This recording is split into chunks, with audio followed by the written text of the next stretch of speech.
our booth here. We'd like to have Julie, maybe you can take that before we get our game underway here. And we thank you for that.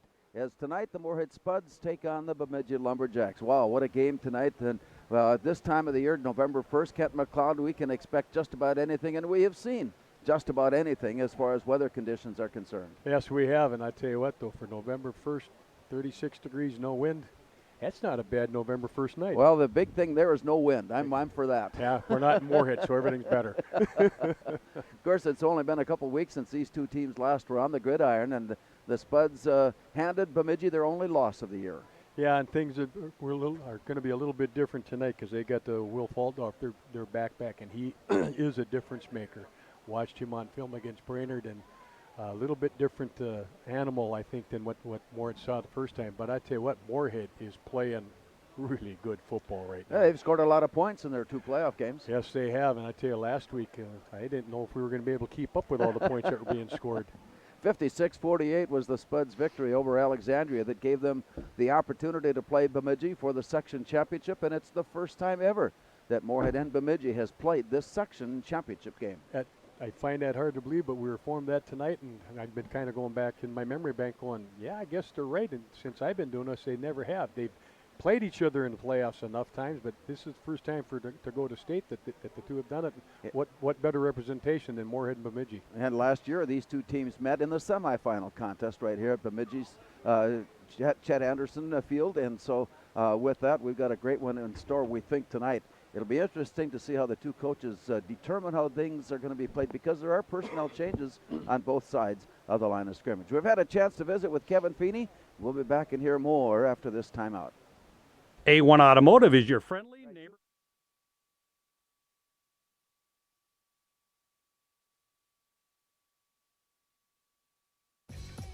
We are The Breakdown.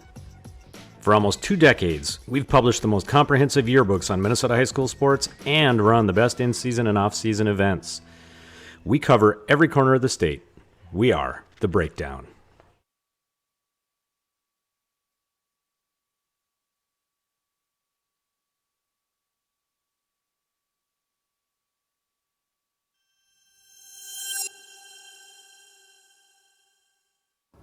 Spectre Marketing Service would like to congratulate all of the fall Spuds sports teams and wish them a wonderful season. Spectre Marketing Services also has a new season upon us, which will be merging with a company called Range Printing out of Brainerd, Minnesota.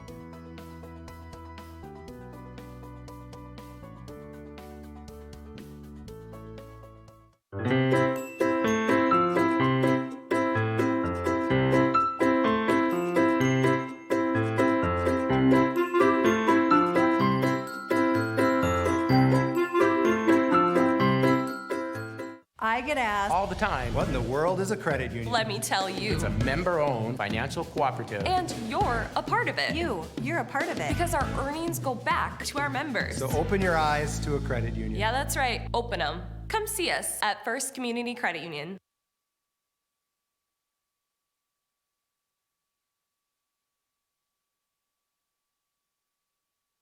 Buy your lot for the future or custom build for your...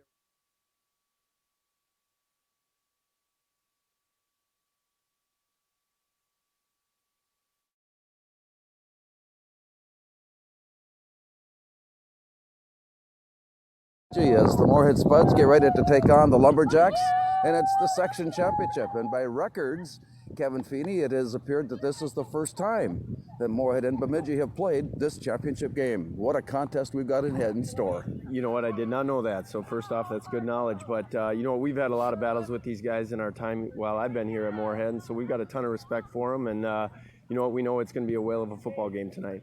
Whale of a football game can't be better said than it was a week ago down at Alexandria. You know what, it was an exciting football game. If you were a fan of football, I don't know how you don't love that type of football. But you know what, I was really proud of our kids, the resiliency that they showed, and kind of staying the course even as things did not go our way every time. You know what, I was really pleased with their effort. Obviously, all year long, this group has come to play, and it's not always perfect, and that's one thing with this team, but they'll find a way to keep competing, and that's what our job tonight is.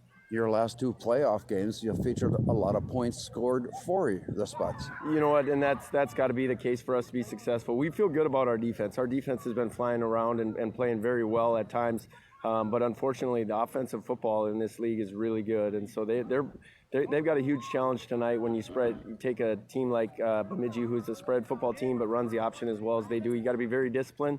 But you know what, offensively, we've got to be able to move the football, and we've got to convert first downs and turn red zone opportunities into touchdowns. Kevin Feeney is with us on our A1 Automotive pregame show tonight from Bemidji. A look at the matchup when we return after this timeout. Don't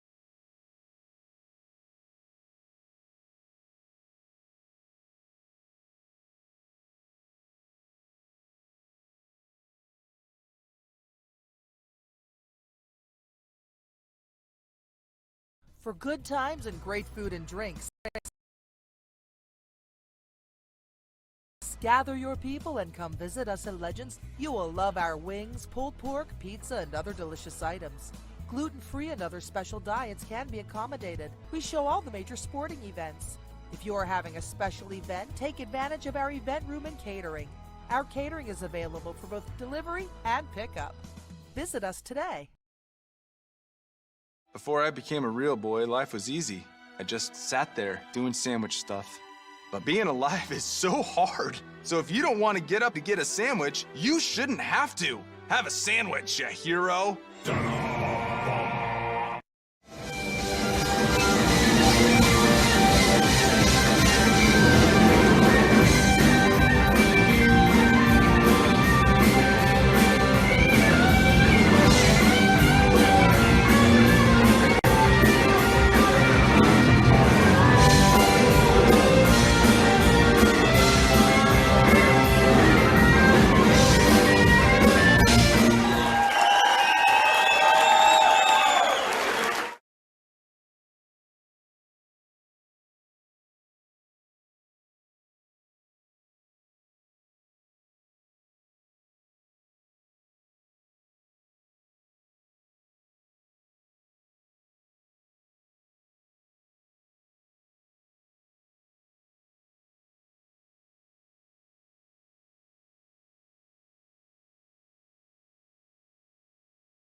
For the years, and tonight promises to be nothing different.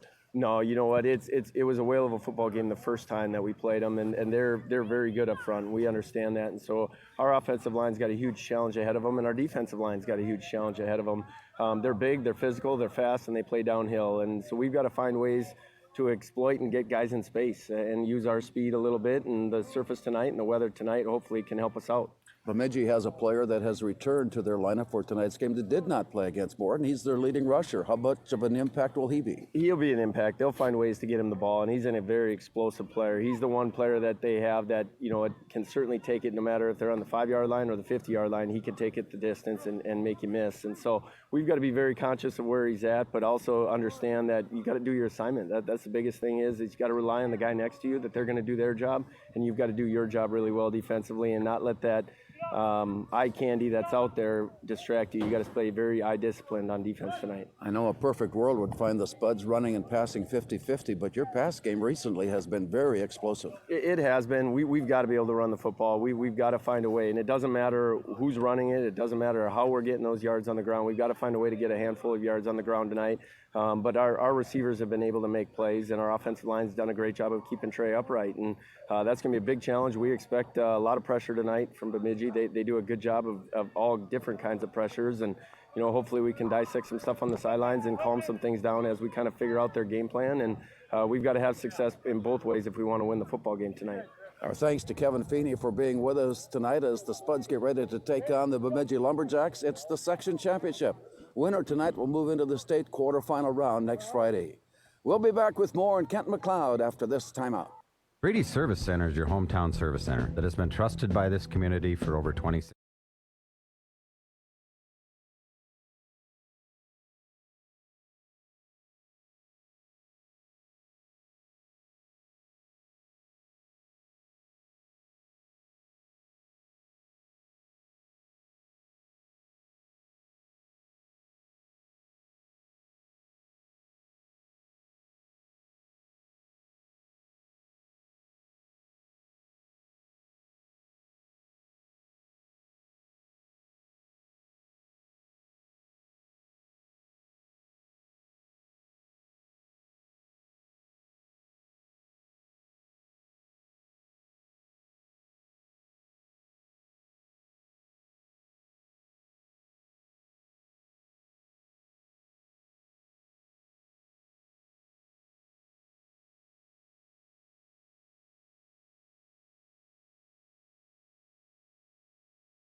Ready for football playoff.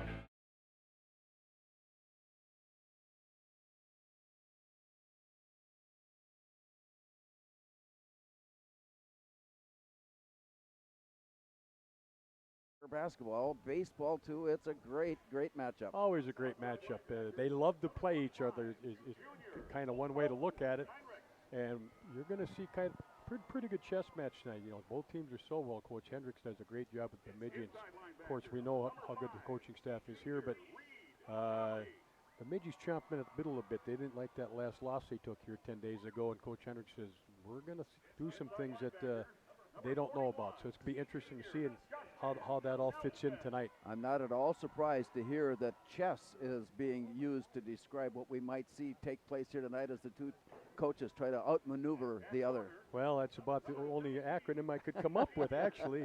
But it's also, you're going to see some good hitting tonight. And I tell you what, if Moorhead offensively can keep playing the way they've been playing and the defense can just tackle just a little bit better than they did last week, we could see some good things happen here. Both teams are featuring the loss of players, or the return of a player, if you will, in the fact that Moorhead tonight will be without Jack Tyken because of an injury he sustained against Alexandria last week. And on the other side of the coin, Will Faldorf will return for Bemidji. Did not play against Moorhead earlier this season, and he is a difference maker. We've heard the coaches of both teams talk about how Will Faldorf may very well be the deciding factor. Yeah, with the offense they run a lot of zone type, zone read, and actually it's actually triple option football, but he does such a nice job of squaring up his shoulders to the line of scrimmage, and then when he sees a backdoor cut, he's in it and he's in a hurry. He's got unbelievable acceleration.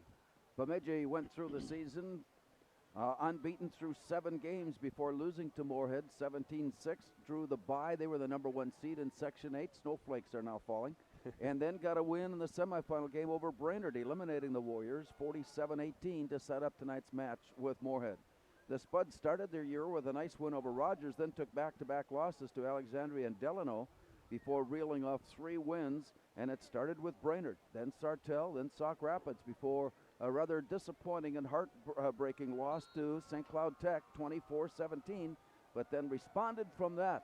And it may show a little bit about the character of this Moorhead team as they defeated Bemidji in the 8th game of the season 17-6, and in the opening round of the playoffs defeated St. Cloud Apollo 49-6, and then with the win this past Saturday against Alexandria 56-48. So they've scored 105 points in the last 2 games. And that's the way things are going to go. Bemidji will get the ball first, and although there is just the very slightest of breeze, it is negligible. That should not be a factor. And we're taking a look now. This is turning into a winter wonderland with the snow falling. You know, and it's above 32 degrees, but it's so darn damp outside that I think it's just decided that we're going to have some crystals and gives us something to look at other than football. Saif Alawi is on to kick off and get this game underway. The Spuds will kick it left to right. The Lumberjacks will return as they set up deep inside the 10-yard line. 2 at the 10, 1 inside at the 5. As we await yet the signal to be given, now the raised arm and the whistle blows and Alawi approaches. Here's the kick away, and it is end over end up the middle of the field, gathered in at the 9-yard line. Brought out to the 15 and to the 20, and then caught, slowed, and brought down at the 29-yard line. And so on that return, Bemidji, good field position to start today's game at their own 29-yard line. Yeah, and I tell you, right up the gut they went. They set up a middle wall. He got in there. Nice job by Thomas Meyer staying in his lane, Larry, and making that first initial contact to slow him up. And now we're going to get to watch Thomas. He's going to be filling in for Jack Tyken out there. And I tell you, when he's been in the ball game, he does some nice things, so it'll be interesting to see how he plays tonight. Thomas Myers, we're talking about, has he will join that front line as the Spuds go 4 down linemen.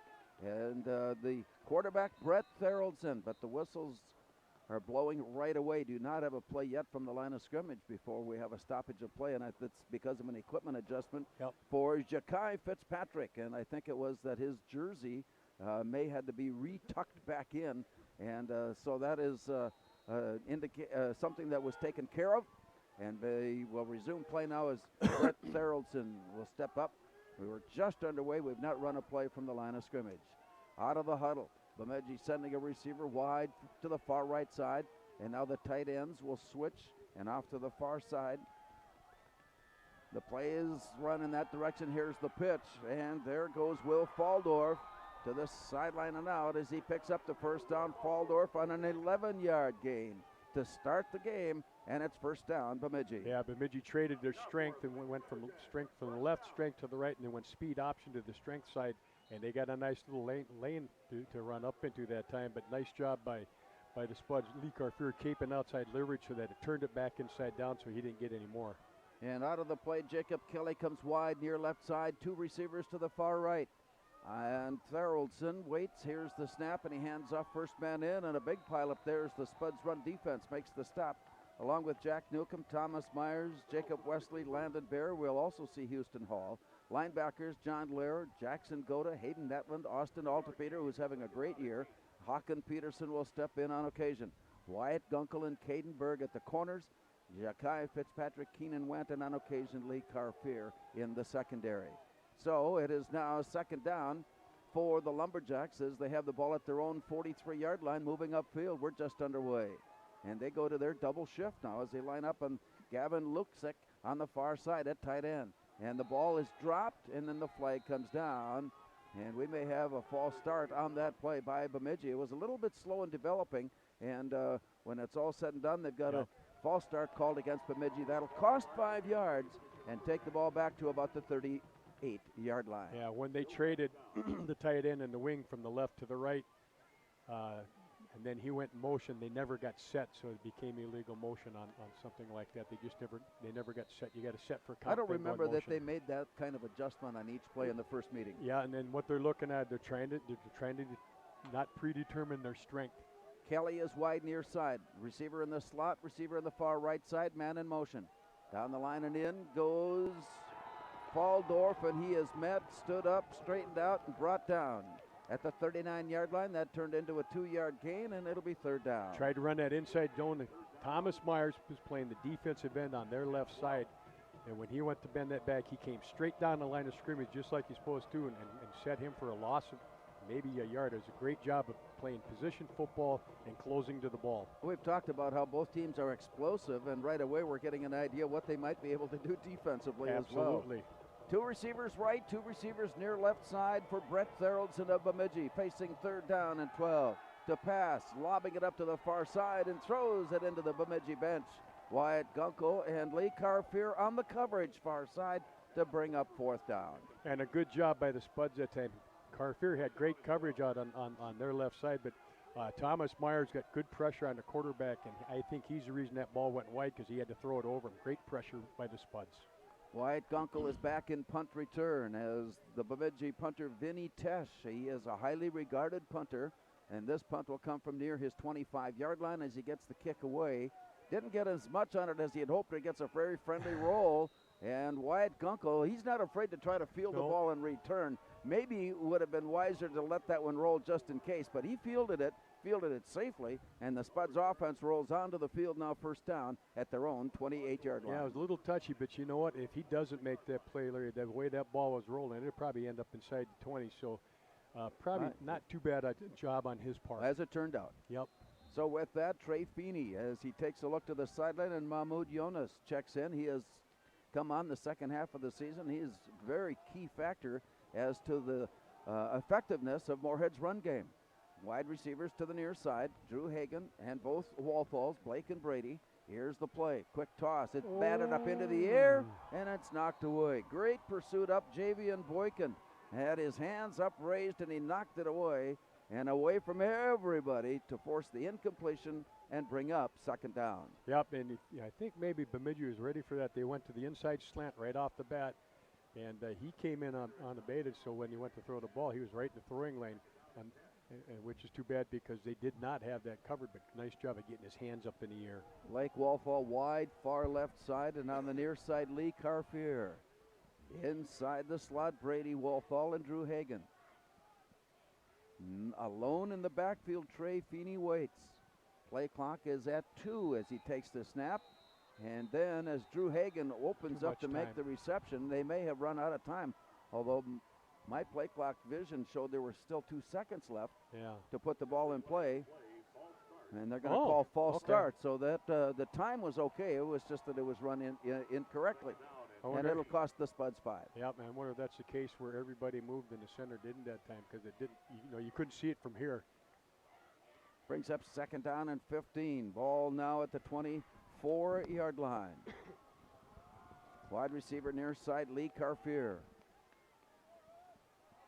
2nd and long. Spuds deep in their own end of the field inside the 24-yard line.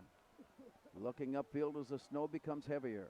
Here's the snap back, and Feeney ducks away and scoots to the far side, then got ankle tackled down near the original line of scrimmage. So nice fifth form tackle along the far side. And Feeney on the keeper is brought down. And it'll be, they're giving Brandon Lucier the credit for the tackle, and a gain then of just 2 yards on the play. It looked like a little bit more, but it's 3rd now and 13. Yeah, he made a nice ankle tackle as he started to go, and he had to do that. They had pretty good coverage, and that was supposed to be a timing route that time, so he did the best thing he could, was tuck it up and get positive yards. Just underway opening quarter. Bemidji forced a punt on their first possession. The Spuds now facing 3rd and 13 on the return. Looking and deep. Up the sideline, it's there, it's caught and dropped. It was on his fingertips, but away. He was right there and looking for the ball to come in. Blake Walthall was heading upfield, but it slips off his fingers and it brings up 4th down. Oh, that's too bad, because the timing of that throw, it was a little stutter and go. He had 2 steps on the corner, ball was thrown. We haven't seen him do that. He missed a surefire first down and then some. That's just too bad. Caden Triggs is back out of punt. He stands at the 11-yard line. Moorhead's protecting wall is there as the ball will be exchanged on this 4th down punt. Here's the approach. Low kick. And coming up to play it, it gets through, and then he picks it up and returns near side. Here's the run now, all the way to the near side, and still on his feet running. Wow. And finally, Isaiah Bean is brought down from behind, but he brought that one back a long ways, going some 35 yards on the return, and it's 1st down. He can't advance that. He made a fair catch signal, and you cannot, even if he fumbles it and picks it back up, he can't advance that.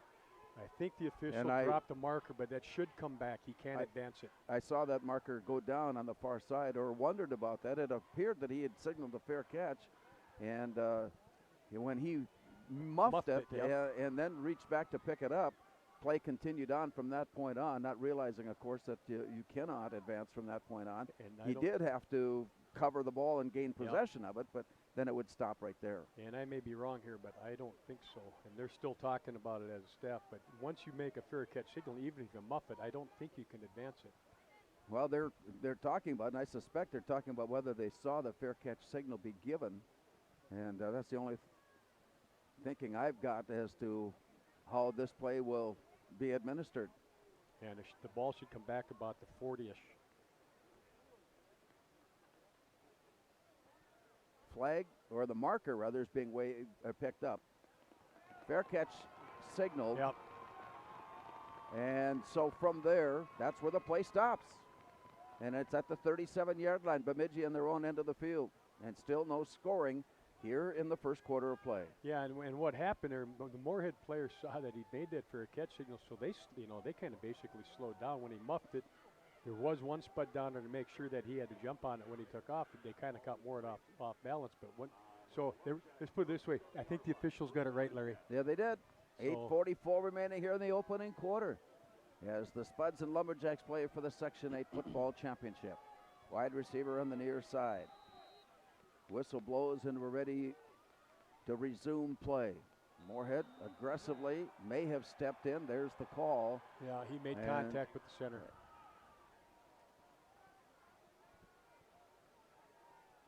And that'll bring up a 1st and 5 situation. Jacob Wesley made the move. He heard the hard count, I suspect, and anticipated the play, stepped forward, made contact, drawn back, penalty called. 42-yard line, 1st and 5. And it was so ever the slightest of a touch. Colton Jensen comes wide now near left side for Bemidji. He is one of 2 receivers on the near side. Wing and receiver, far right side as well. One man in the backfield and out of the pistol. Wow. Great hole opens up as the play continues on. Will Faldorf is finally brought down inside the 45-yard line. And we are seeing firsthand tonight the player we did not see the earlier game on a great acceleration and that quick first step from Will Faldorf. Yeah, and they just went one whole trap that time, pulled the right guard. He trapped Wesley. They got both inside linebackers, second level right off the bat. Keenan Went had to come up and make the tackle from his offside safety spot. Down to the Spuds 44-yard line. Out of the huddle, Colton Jensen goes wide, far right side along with Gavin Luksic. Back to pass and looking. It's there, and it is dropped away. He was ready to haul it in, but he took a big hit on the backside of the play. And that stops play after the collision with Keenan Went that stopped the play and got shaken up just a bit to force the incompletion. Yeah, and it was actually Lee Carfier from his corner spot, Larry. They were sitting in the zone when he ran that outcut. He had a beat on it right away, and he hit him.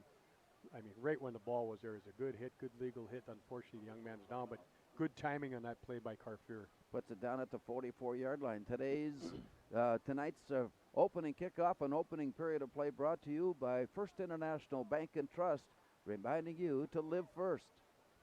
As we resume play here down at the Bemidji field, the player that was shaken on that play is still being tended to, and quite frankly, it looks to be somewhat reluctant to take his feet, but he's up now and is being guided off to the far side. And it looks like Colton Jensen. Yeah, I think that's who it is.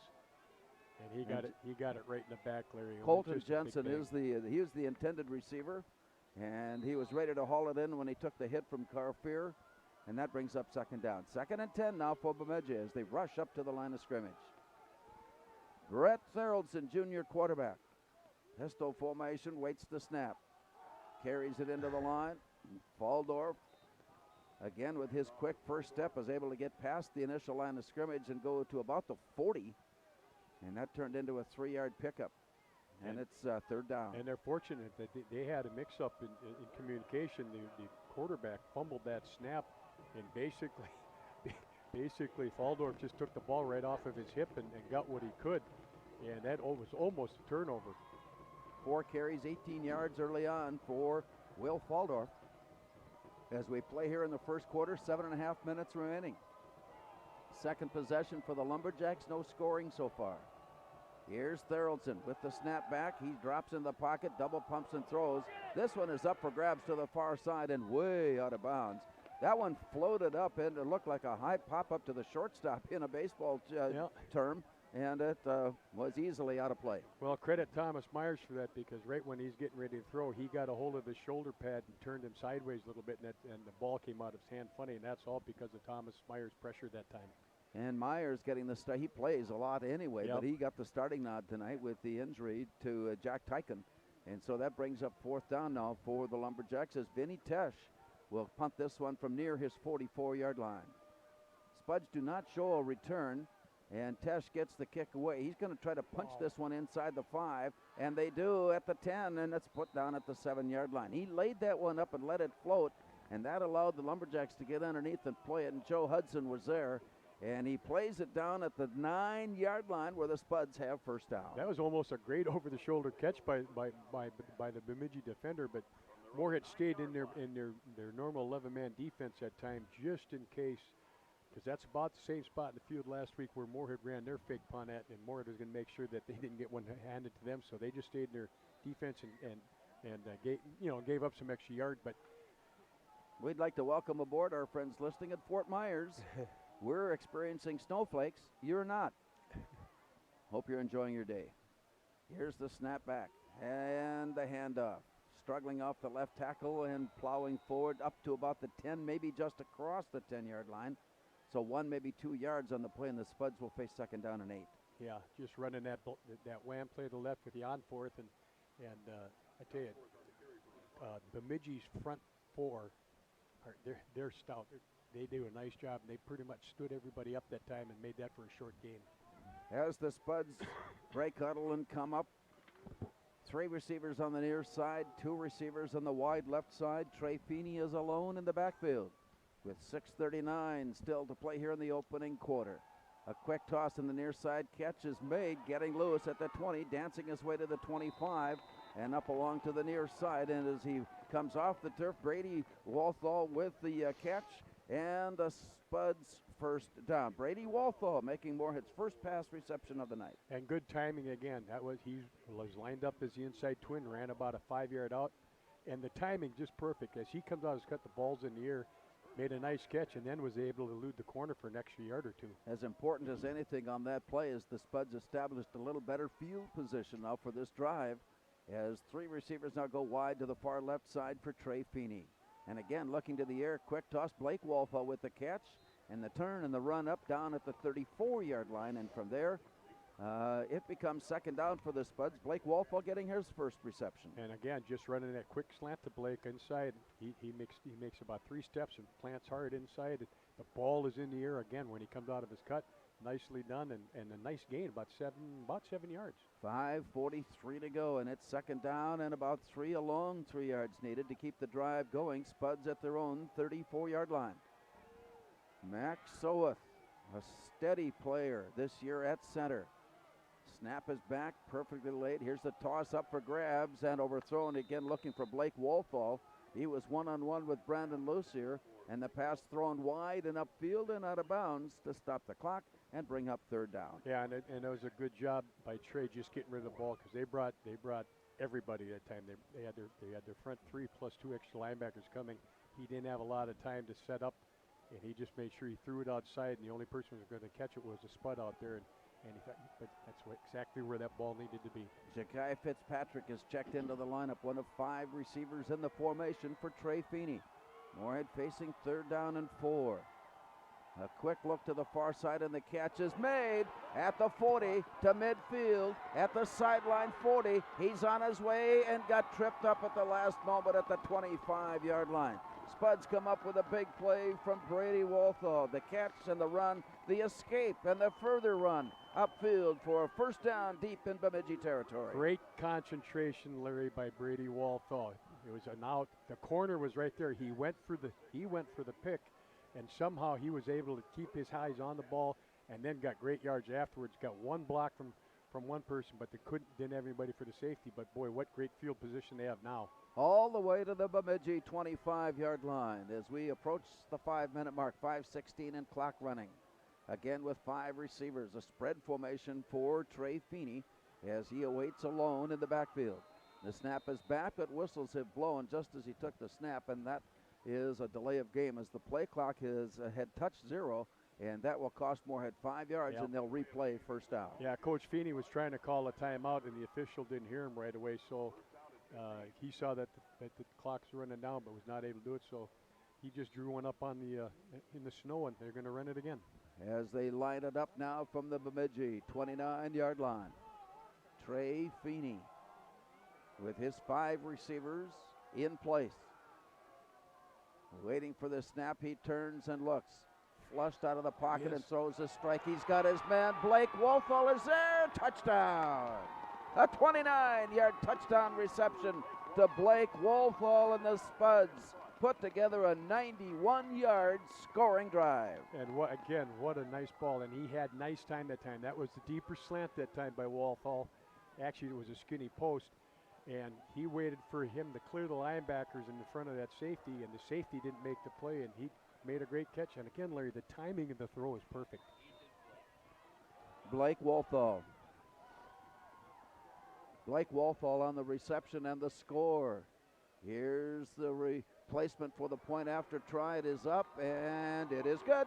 Wow. And the Spuds strike first with 5:09 to go on the Speakeasy scoreboard. Spuds 7, Bemidji nothing.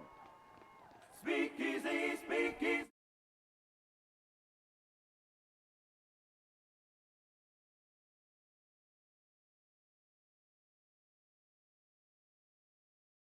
We'll be unique in the fact that we'll be both a sheet-fed paper printer, screen printing in-house, embroidery, promo products, e-stores, and fulfillment.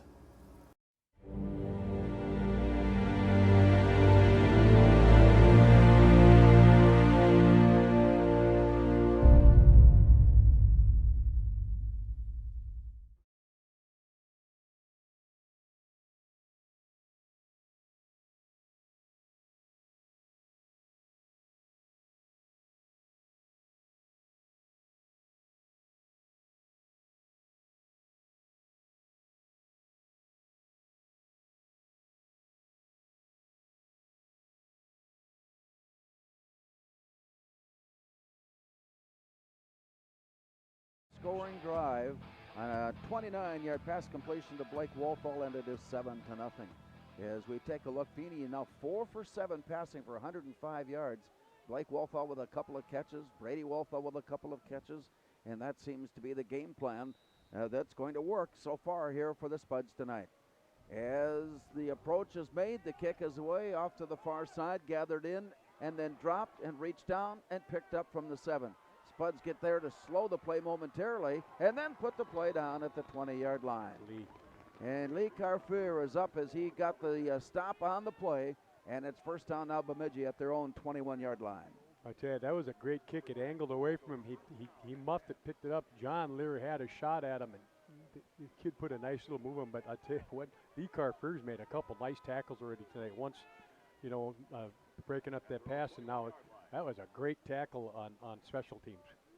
The Minnesota State High School League reminds us that the educational value of this event is more important than its outcome.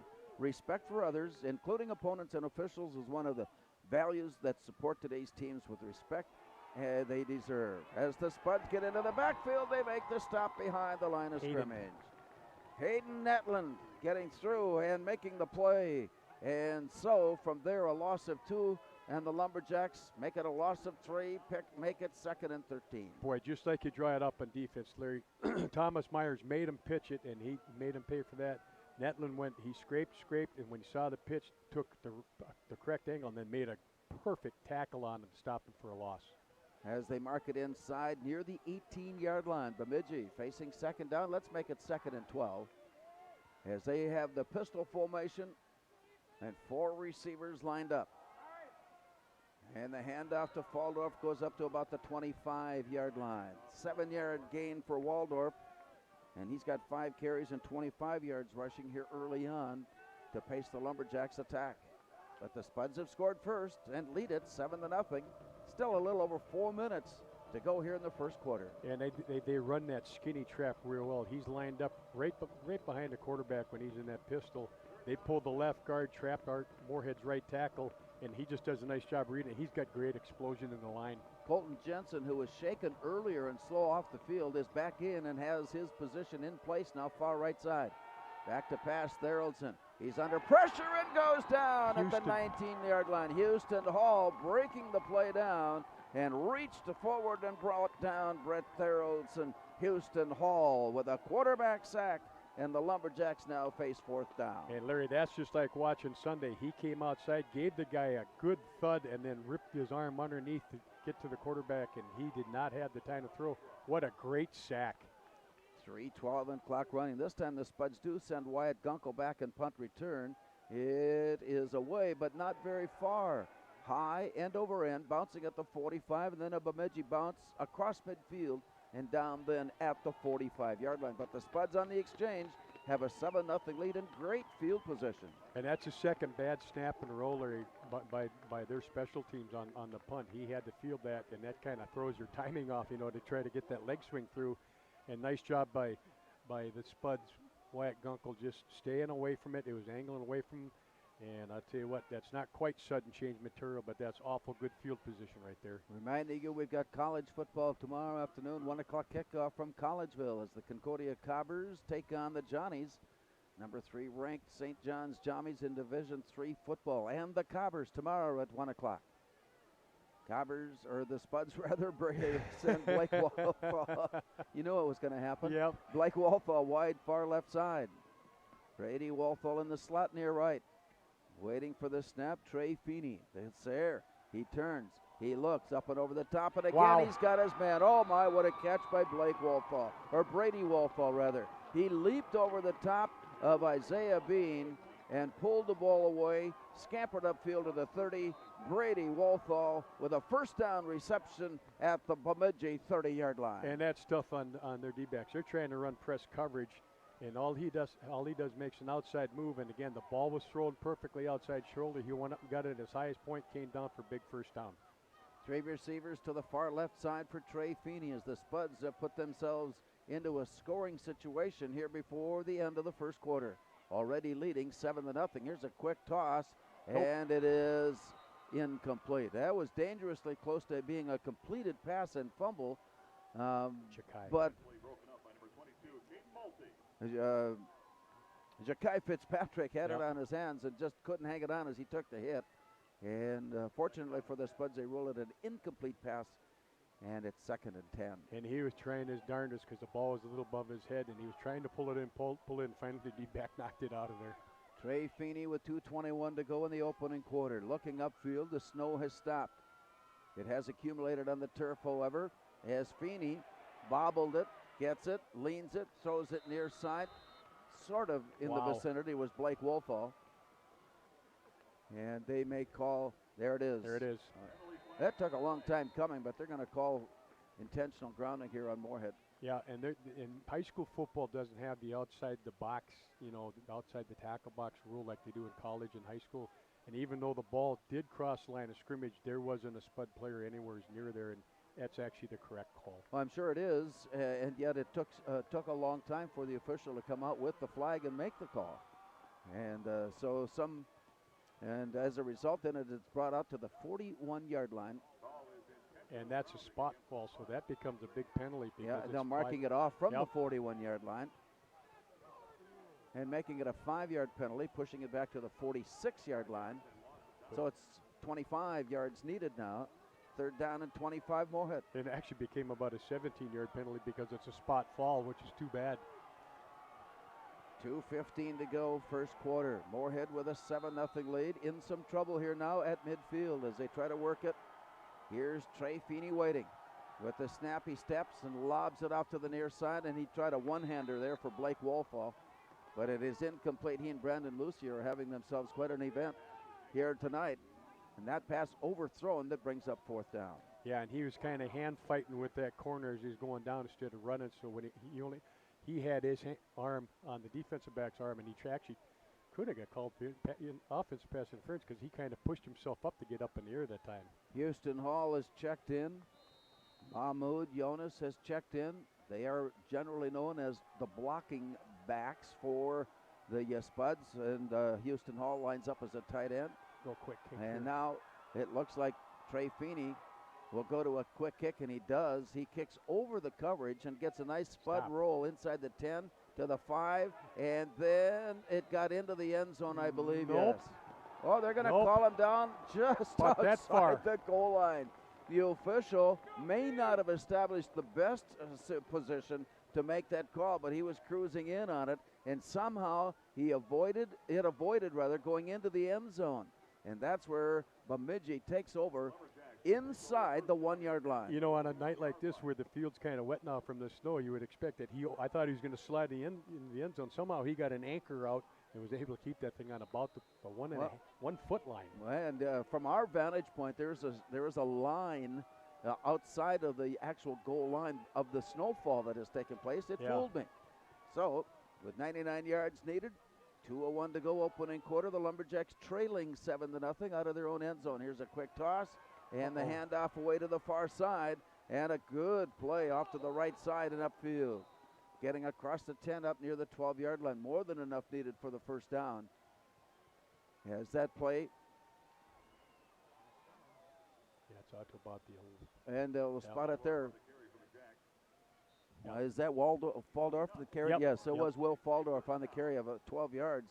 And he's having himself a good start here tonight. Yes, sir. And again, come out with speed option right away. And that time they blocked it very well. The linebacker couldn't get out to pitch. And so when they forced him to pitch the ball, there was nobody there to take the pitch back. Theraldson on the keeper. He got caught, slowed, and brought down. Spuds have been able to get some good pressure on Brett Theraldson here tonight, and that stopped right at the line of scrimmage. Their Spuds are saying that they were able to strip the ball and have a recovery on the play, but no one else seems to think so, and so it'll be 2nd down with 1:16 to go. No gain on the play, 2nd and 10. Yeah, and they came out and ran speed option, and Christian Vegas playing that defensive tackle spot. He acted like he was going to go to that pitch, then came back and actually made the stop on the quarterback there. And then they were looking they thought there was a phone up. And nice job by Christian Vega that time, Larry, to force the quarterback to keep the ball. Colton Jensen, we're inside the final minute of the opening quarter. Jensen on the near side. Here's the RPO, and it goes first man in, and the Spuds run defense again there. It has been so far very difficult to run on the Spuds. Hayden Netlin came up to make the initial hit and stop. He had some help, and that puts us in to about the 42nd mark here in the opening quarter. And good job by Jacob Wesley too, Larry. They ran the diver inside zone that time, and he got across and made first contact, and then Hayden Netland did a nice job of cleaning that up. Bemidji, very likely the last play of this first quarter. Breaking loose of Huddle. 10 seconds to put the ball in play, 15 remaining in the quarter. Back to pass Theraldson. Here's a screen pass set up, and it's caught. Nice room. Oh, he's got some room. A lot of room for Faldorf. And then it comes to the near side, and it is Bean that makes the catch and the run. Isaiah Bean brings it all the way across the 40 and up to about the 44-yard line. And the play stops there as they move the chains. And it'll be 5 seconds now remaining. But Bemidji, that started this drive inside their own 1-yard line. They have, on a couple of big plays, brought it all the way out to the 42-yard line. And from there, it's first down. And they really set that up. They took Faldorf and put him in motion like they were trying to set up a bubble screen to the left, and then they brought him in from wide receiver and ran a middle screen, and that was set up very well. That play ends the first quarter, and as we switch ends of the field, the Spuds have scored. Bemidji is driving. After 1 quarter of play on the Speakeasy scoreboard, Moorhead 7, Bemidji nothing.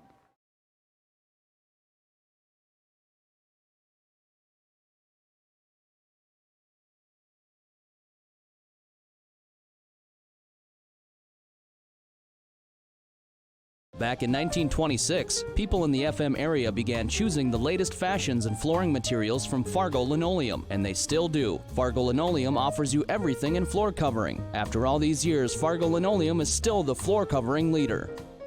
Whether you're building a new home or looking to save money on your energy bills by improving your existing insulation, let the experts at Cullen Insulation help you out. Contact Dan and mention this ad to receive a 10% discount off any work they perform for you. Just like your Moorhead Spuds, the team at Cullen Insulation is committed to excellence.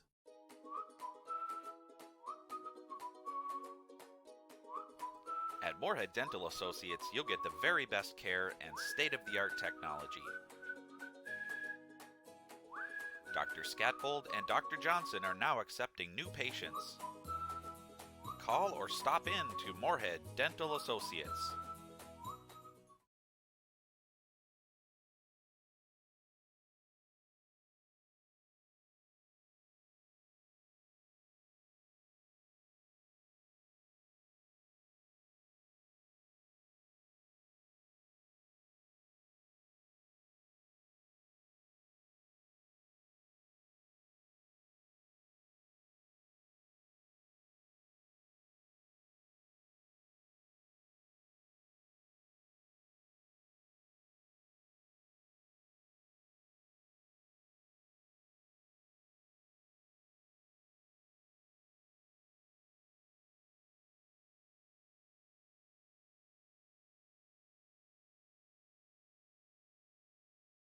Brett Theraldson takes a look. He has an I formation behind him and then pulls it away, keeps it, pitches it out.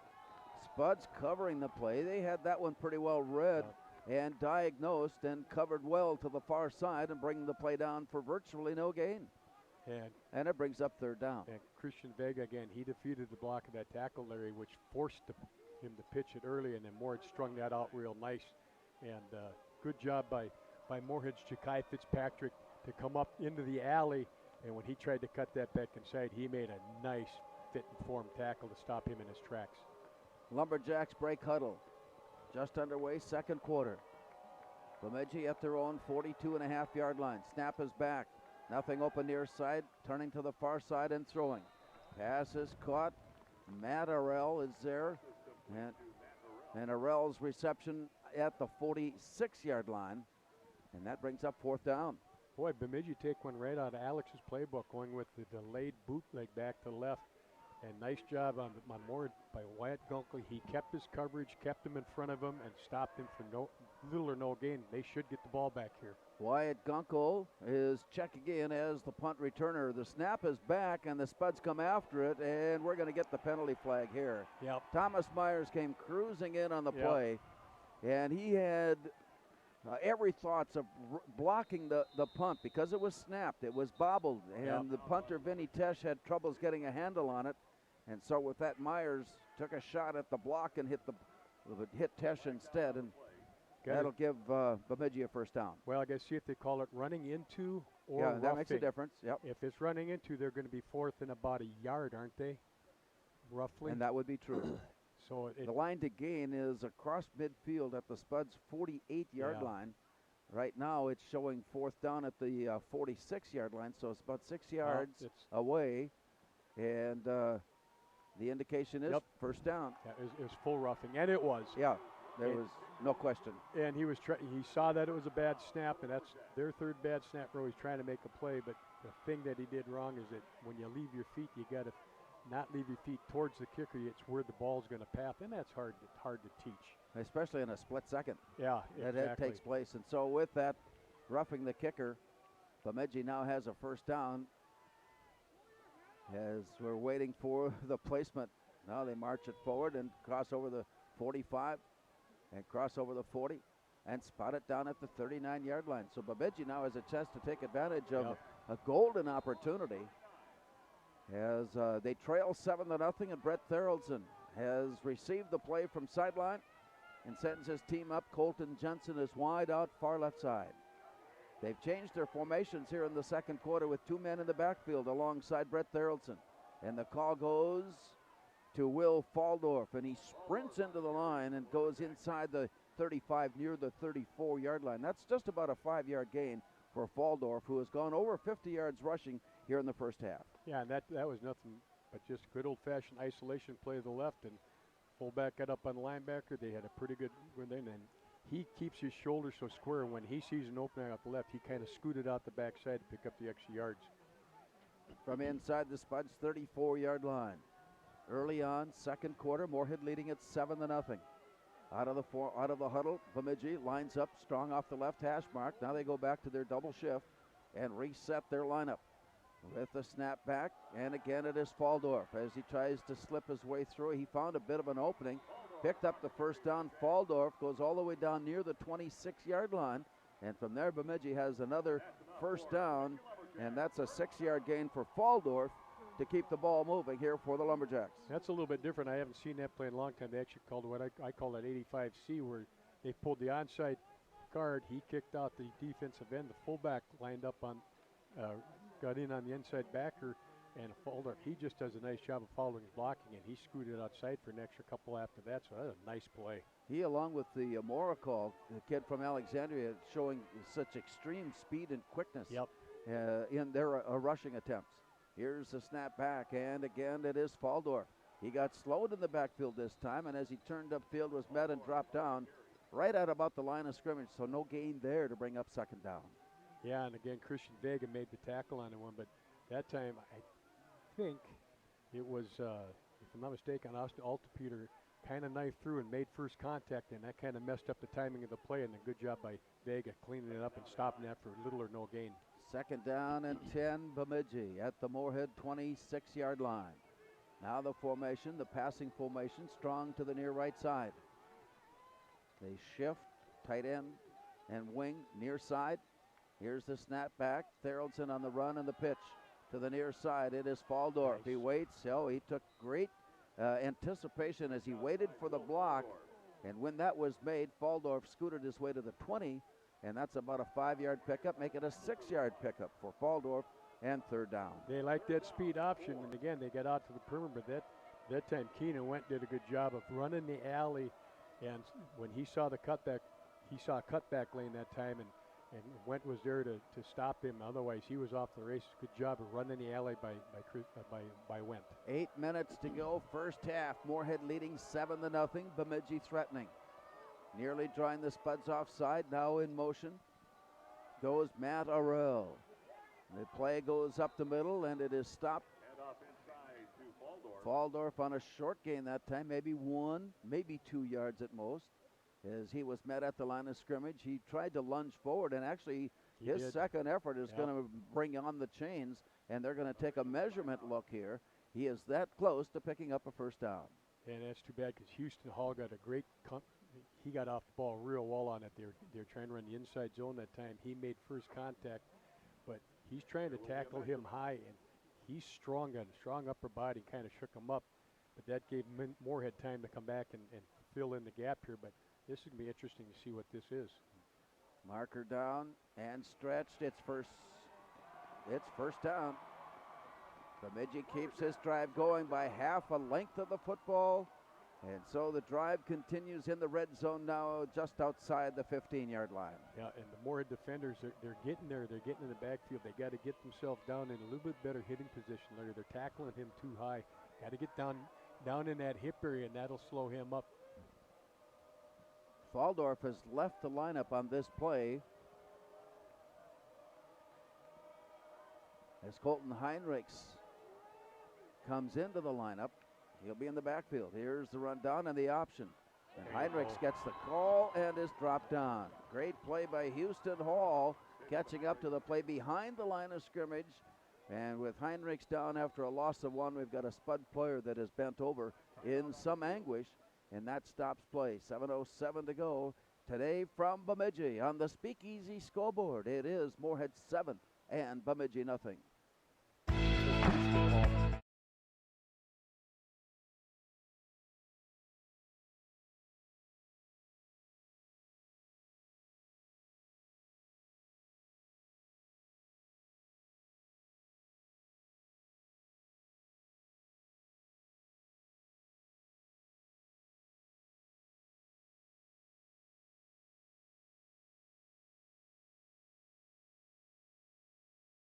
Open your eyes to a credit union. The one myth of a credit union is that we don't offer what the other guys do. Well, that's simply not true. We have business, checking, and loans. Mortgages and credit cards. We have free Kasasa checking. And all the other services.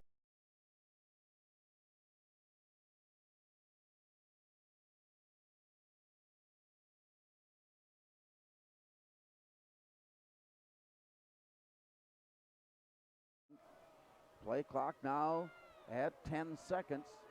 As Brett Theraldson steps up and takes the snap to pass and looking over the middle and nice catch. Waiting to see. Nope. They're going to say it was an incomplete pass as he hit the ball, or hit the turf rather, right in front of the receiver. And it looked like from our vantage point, they got all the officials involved in this one just to make sure. It looked like he had been able to scoop underneath and bring it in. But the official with the eye from the far side said no, it bounced. And so with that, incomplete the call, and it's third down. And that's a great job by the back judge, Larry. When he slid down like that, he couldn't see where the ball was. He immediately asked and didn't make a call, and he immediately asked for the side judge what he thought, and he said no, it bounced. And from our vantage point, it looked like he caught it. Bemidji will have to hurry. 4 seconds, 3 seconds to put the ball in play. Here's the draw play to Faldorf.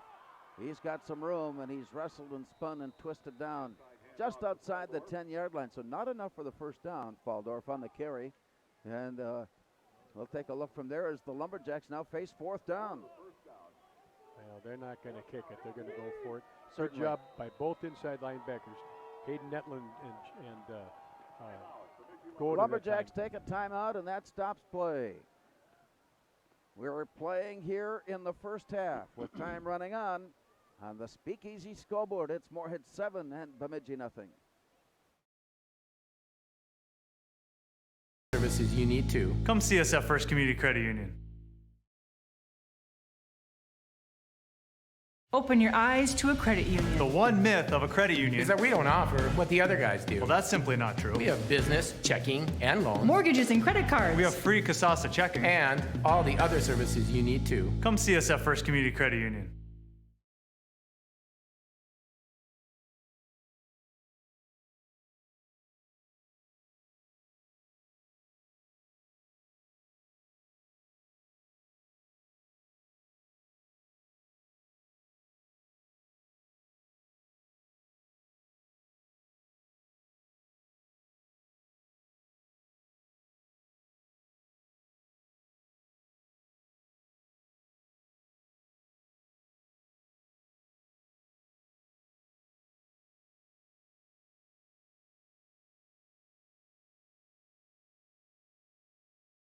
Started inside the 1-yard line. It has continued now to the point where they have a fourth down play at the Moorhead 11-yard line. And still needing 4 yards to keep it going. out of the pistol formation. A double switch, and before that play gets underway, Moorhead then has asked for a timeout. They saw what Bemidji was lining up to do. They will make their defensive adjustments, and we will return with 6:18 to go here in the first half.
Out of the timeout, Bemidji facing 4th and 4, just outside the Moorhead 10-yard line.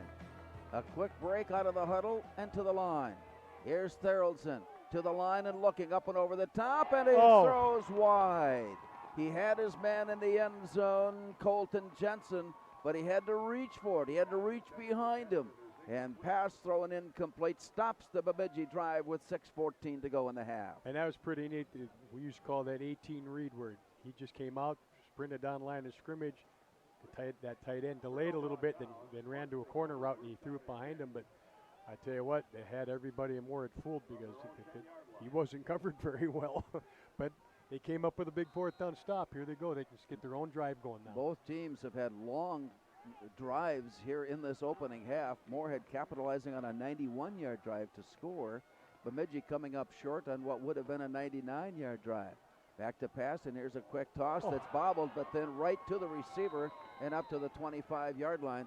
With the catch, Brady Wolthall puts it at the 25, and that's good enough for the first down. I'll tell you what, great concentration, Larry. That ball got tipped at the line of scrimmage, and he still had the presence of mind to adjust his route just enough to get his hands back to make that catch, because that ball was tipped. That's just great concentration. And a lot of athletic instinct that goes along with those kinds of plays. 6:09 now showing. This is a section championship game with winner moving into state quarterfinal play next Saturday. And in motion to the far side, George Janforth. He is one of 3 receivers in a cluster. Back to pass and looking, and a perfectly thrown pass. And for the second time tonight, Blake Wolfall not able to hang on. The first one came early, and he was at the sideline and heading in, and as he got to the sideline, lost his concentration. It fell away. Here he had the ball all but tucked in and ready to turn it into a big play, and it slipped away there. And so the incompletion brings up 2nd down. That's too bad. They were just running that quick slant again. And I think what happened, he saw how wide open it was, and he took off before he had the ball. 6:03 to go in the half. Here's Trey Feeney. Again, 3 receivers off to the far side in a quick toss.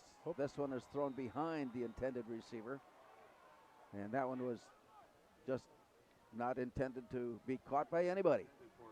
And Brady Wolfall, the intended receiver, incompletion with 6 minutes to go, and it is now 3rd down. Well, and Braden Joyce came off the edge that time and actually got into the throwing lane, and I think what it has just made him misdirect that play just enough that he couldn't throw an accurate pass, and he was in his face, and it makes it tough.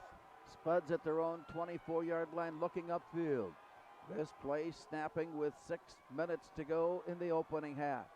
Spuds have mustered a 7-0 lead over Bemidji. George Janforth in motion far side. Play clock is down to 3 and to 2, and Kevin Feeney rolls onto the field. Timeout taken. Play has stopped. We're still with 6 minutes to go in the opening half on the Speakeasy scoreboard. Moorhead 7, Bemidji nothing.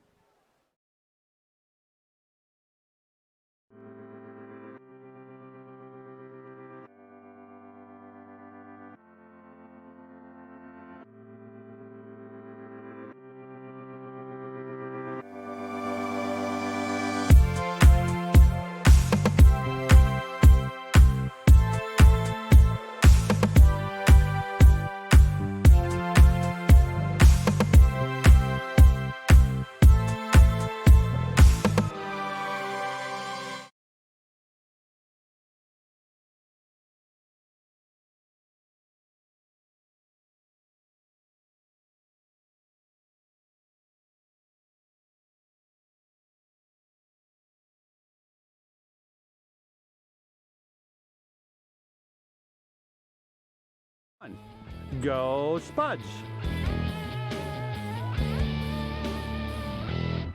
For the Spuds, 3rd down and 10. 6 minutes to go, first half, leading 7-0. Passing formation, all 5 receivers waiting. Looking, throwing, far side, catch, but caught and dropped almost immediately at the 27-yard line. And that play is good for about 4 yards, I think, on the play. And it will not be enough for the first down. Grady Walthall, the intended receiver, and it is time to punt away. And here comes Caden Triggs. And nice job by that defensive back on that side. I couldn't get his number, but he played it perfectly. He just ran a quick hitch, hoping that he could get some yards after the catch, and he made a great tackle on him. Bemidji back in punt return. They wait inside the 35-yard line. Let's see what Caden Triggs is capable of here. Now they're going to bring their man up just in case, and the kick is away. He lifted it, didn't go very far, and he gets a sideways bounce and down before it reached midfield. So at the 49-yard line, and that's about a 23-yard punt from Caden Triggs, and it's first down Bemidji, who were on the doorstep the last time they had the football. Yeah, and that's one of those where the ball just went off the kind of side of his foot that time when he made his swing, and didn't quite get it where he wanted to, but at least he got out there. But now all of a sudden Bemidji's in a sudden change situation here. Ball just across midfield for the Lumberjacks. 5:10 remaining first half. Brett Theraldson and Lumberjacks quickly up to the line. Single man in the backfield alongside Theraldson. Man in motion, Matt Arell. Down the line, and Faldorf is wrapped up and brought down. He ran into a stone wall, got turned around, and as he made his move to get loose, was caught by Thomas Myers, who put the finishing touches on the play at the Bemidji 49-yard line. Yeah, he gets the minus play, but Jacob Wesley gets the ball award on that one because he got through and caught him right at the mesh point and drove him back, and then nice job by Thomas finishing it off. Jacob Kelly of Bemidji wide to the near side. Matt Arell in the slot. Receivers wide left as well. A fake right, look left, play off to the far side. I think he made the catch, but I think he made it out of bounds. And so that is incomplete, and it brings the ball back to the line of scrimmage. It'll bring up 3rd down. And again, he was trying to throw that ball outside a little bit and just sailed on him again, but I tell you what, real nice job of coverage by Wyatt Gunkel over there because he'd have had to just thread the needle. And I think he kind of threw that away just at the last second, Larry. 7-0 Moorhead. They scored in the first quarter on a 29-yard pass completion to Blake Wolfall. Both teams have been in vicinity and scoring position since, but we've had no further scoring. Here's Brett Theraldson of Bemidji on 3rd and 12. Double pumping up and over the top. He's got his man out here, and it is on his fingers, but incomplete. Lee Carfier, the defender for the Spuds, as he went up with Jacob Kelly, and it comes off the fingertips with a flag down at the line of scrimmage. Nice job by Lee. They ran a little stutter and go that time, and he bit on it, but he's got great speed, and the ball was up near enough that he did a good job of catching up and then getting a piece of the ball to knock it away. Face mask violation, Bemidji on the offensive, and so the Spuds will not take the penalty. Nope. They will take the play, which was incomplete pass, and it brings up 4th down. Yeah, 4th down with still 12 yards needed for the Lumberjacks.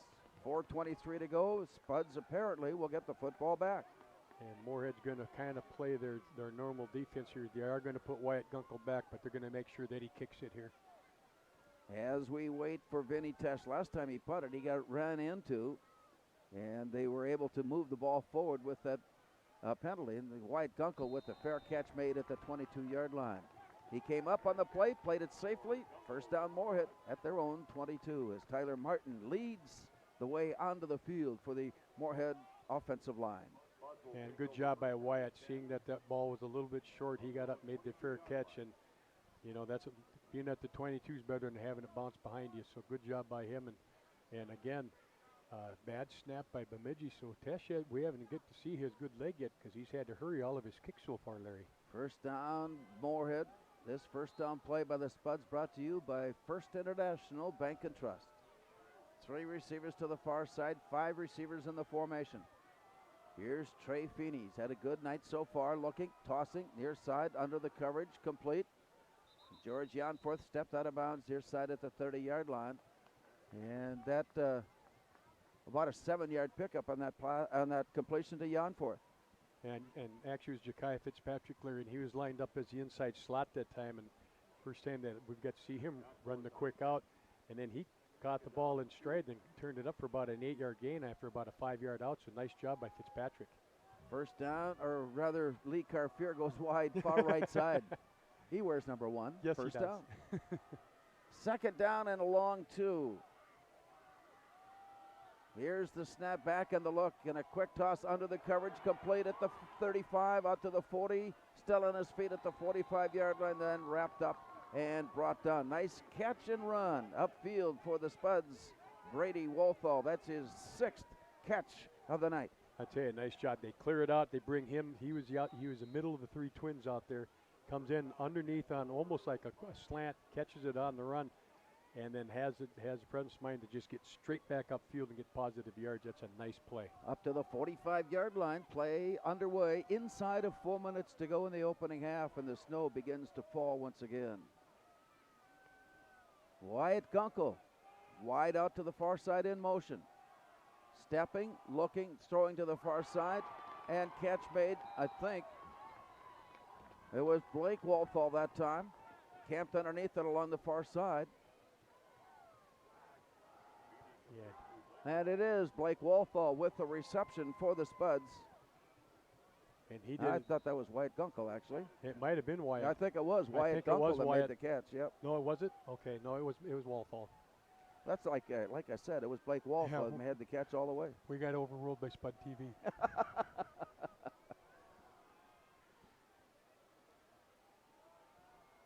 3:20 to go. Uh-oh. In some trouble. Pass thrown, but knocked away, incomplete. Wow. Christian Thingvold continued his block all the way. He was about 25 yards away from the snap when his block was discontinued as he heard the whistle blow. Yeah, and again, that time on first down, they brought 2 inside. They brought the outside linebacker and inside linebacker, and they didn't have anybody for that outside linebacker. And he was fortunate enough to get that away, and then it actually hit one of the Spud offensive guard in the back of the helmet. Second down, Moorhead at the Bemidji 42-yard line. Needing 10. Back to pass and looking. To the near side there. Caught. 35, 36-yard line. Brady Wolfall with that reception. Very close to the first down. Boy, they're running combination routes out there. That time Brady ran about a 5-yard outside twin, which was his brother, ran the post, and it's not a pick rep. But what happens is that they're trying to play man, and there should be in zone, and they're following too far in. So there's a nice throwing lane there. Third down and about 2. Trey Feeney changing up on the play. Here's the snap. And looking for the run. May have gotten it. It's very close. Followed Mahmoud Jonas into the hole to lead the way. George Janforth on the carry. We'll see where they spot it down. They're taking a long look at this one. And we may have the chains brought on here. Nope. Kevin Feeney is a little bit surprised at the point at which they put the ball down, thinking of maybe should have been a little bit farther ahead. Well, it's going to be fourth. And now they're picking it up and moving it. Maybe we should take a look at it from here. Yeah, but they're calling it fourth and short. It'll be fourth down. Yep. And that time they just tried to run that wham play. And I tell you, the defensive line for Bemidji is very stout against the run, and they're not giving up any big lanes to run for. Line to gain inside the 31-yard line. Everybody's anticipating a close-in run play. As it goes off the right side, the snowplow offensive line moves the ball forward, and it's Spuds first down. And they Great pursuit to lead Trey Feeney for enough yardage to keep the drive going. And he got behind big Tyler Martin that time. He took, actually, instead of going straight ahead, he took a step over. Tyler Martin took and caved that defense tackle down, and he slid outside of him. And he got a high five from his quarterback after he got up. With the snow falling more heavily. Moorhead with a first down inside the Bemidji 31-20 to go. Quick toss on the near side, catch is made. Ja'Kai Fitzpatrick on the reception. Fitzpatrick there, and as he hands it off, it's a short gain on the reception. And that'll bring up second down for Moorhead. Now they keep moving the ball marker forward, and it turned into a nice gain of about 7 yards. Yeah, and nice job of Ja'Kai, too, because they came with the blitz. Feeney got rid of that in a hurry, and when he turned around, the ball was there, and he made a nice catch. Trey Feeney looking on with 50 seconds to go in the half. Over the middle and incomplete. Good defensive play, good offensive play, and it rolled incomplete. And with 44 seconds to go, the Spuds now face third down. And again, he had to get rid of, they brought that outside backer, and he just stepped up and let it fly. And they had two receivers in the same spot. I think somebody didn't quite run the right route that time, so that brought the defensive back right into the throwing lane. Trey Feeney lines up, shotgun formation. Moorhead making a quick adjustment. They had Blake Walthall reversing himself, coming back near side. Kevin Feeney directing traffic from the near sideline. Waiting for the snap forward to put it in play. It's back and looking. A quick toss near side. Catch is made. Here's the run by Ja'Kai Fitzpatrick. And he's all the way down inside the 5-yard line. Fitzpatrick with a catch and run that has put the Spuds now in a scoring situation with 36 seconds to go. Again, he was the inside twin, Larry. They threw that quick out route to him, and then he broke the tackle. He got down. I believe the ball's on about the 4-yard line. This is first and goal. We're 26 seconds. We're losing sight of the yard markers. There's no question about that. And he'll down it. Just take the snap and throw it to the turf, and that stops the clock. And they wanted to reset their play with some significance of what they were going to do. And so with 21 seconds to go, Moorhead stopping play with the intentional grounding pass. And they need to do that because they only have one timeout left, so this way they can actually get the play into the huddle, get set, and make sure everybody gets set to know what they're supposed to do and where they're supposed to line up. When they were trying to go to their hurry-up offense a little bit, it was a little chaotic there for a couple plays. Ball resting inside the 5-yard line. Moorhead looking to improve on a 7-0 lead here before half. 21 seconds remaining.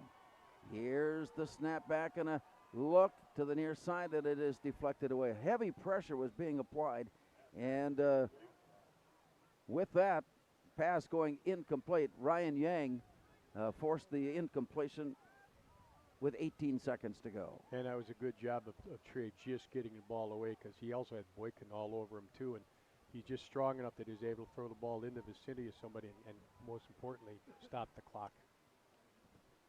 18 seconds remaining. It is third and goal, Moorhead. Trey Feeney. On the near side, Mahmoud Jonas. To look and throw off to the far side. He separated himself, and they're going to rule it incomplete, or not incomplete, but completed at the 1-yard line. It's going to be pass interference on the and offense. I think there'll be a pass interference call because the Moorhead receiver, from our vantage point, appeared to push the defender away from his duties, and so with that, it nullifies the play as far as Moorhead is concerned, and it will bring up. They actually called an ineligible receiver An ineligible downfield. receiver, which is far and away from where we were looking. Well, the way he got open, he stopped in a hurry, and it looked like he pushed off, but the official called it. Well, it might have to do with alignment then, so they might have had somebody cover it up that wasn't supposed to be covered up. 14 seconds to go in the half. That's too bad because that was a touchdown, Larry. Yes, it was.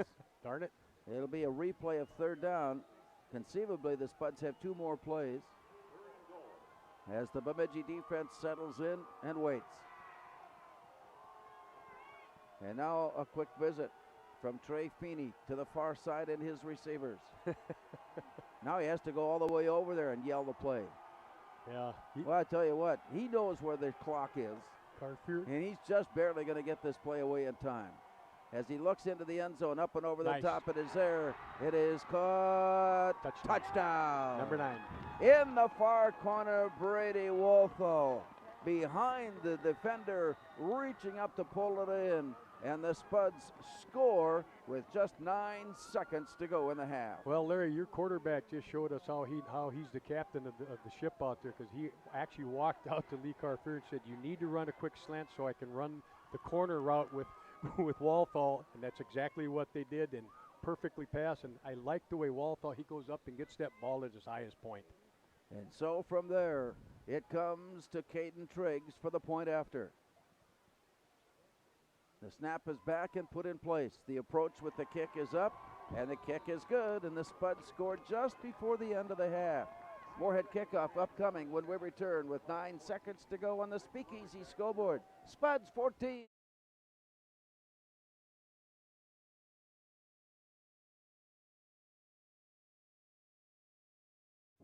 Revive Professional Massage Therapy Clinic, serving the FM community for over 9 years. Locally owned and operated. Open 7 days a week, day, evening, and same-day appointments available. Couples massages also available. 20 highly trained professional licensed massage therapists on staff. Now with 2 locations, South Fargo and Detroit Lakes, offering online booking and online gift certificates. www.reviveprofessionalmassage.com.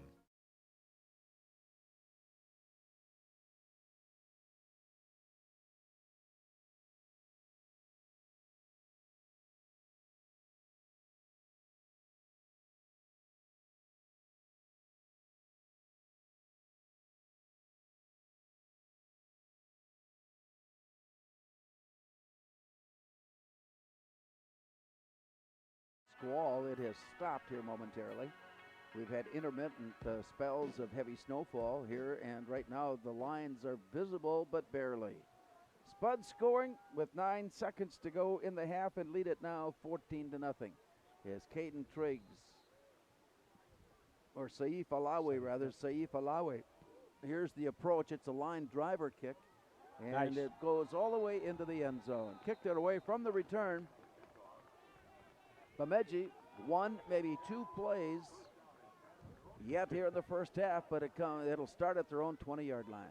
That was a nice kick, Larry. He kicked a line drive in between those two, and I thought, oh no, I thought it was going to go out of bounds, but he had such force behind it. It went through the end zone, and he's getting high fives from everybody, including the head coach, because they do not want to return on this one. So Bemidji will come out of their huddle. Colton Jensen is wide out, far left side. In the backfield, quarterback Brett Theraldson waits. Here's the snap, and the handoff goes, and the Spuds defense is there, wrapping up. Will Faldorf, and that'll bring us to the end of the first half. First half that has belonged to Moorhead on the scorebook. We'll return with more from Bemidji's Beaver Stadium. After this timeout on the Speakeasy scoreboard, it's Moorhead 14, Bemidji nothing. Arlen Swenson here with Northwest.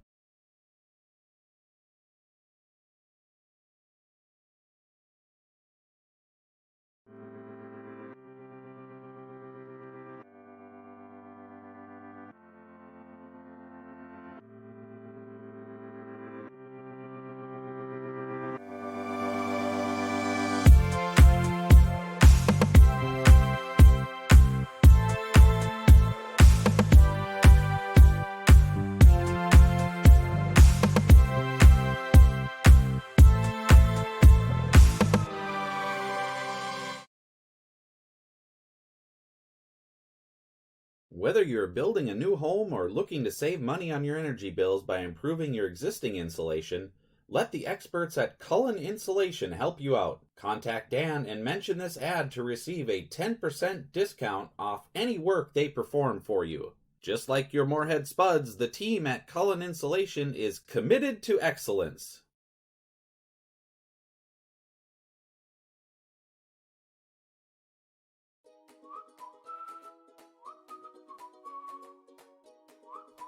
At Moorhead Dental Associates, you'll get the very best care and state-of-the-art technology.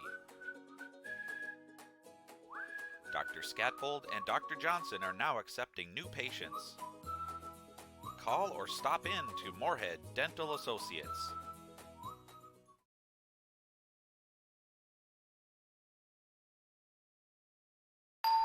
Looking for a mortgage in the Valley? Where would you go? Some people are skeptical of those humongous banks. Others worry about the stability of some small lenders. At Valley Mortgage, we're independent and only do mortgages. So we're small enough to give you the service you want and large enough to give you the security and experience you need. It's the perfect fit. Valley Mortgage, we're the largest independent mortgage banker in the Valley. An equal housing lender.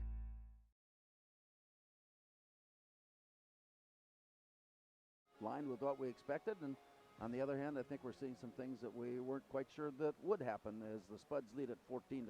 Well, I tell you what, the defense has done a nice job. They've had to come up with some big stops, and when they've needed to, and it's been really well to keep Bemidji out of the end zone. And Moorhead is just doing a nice job of kind of controlling the ball.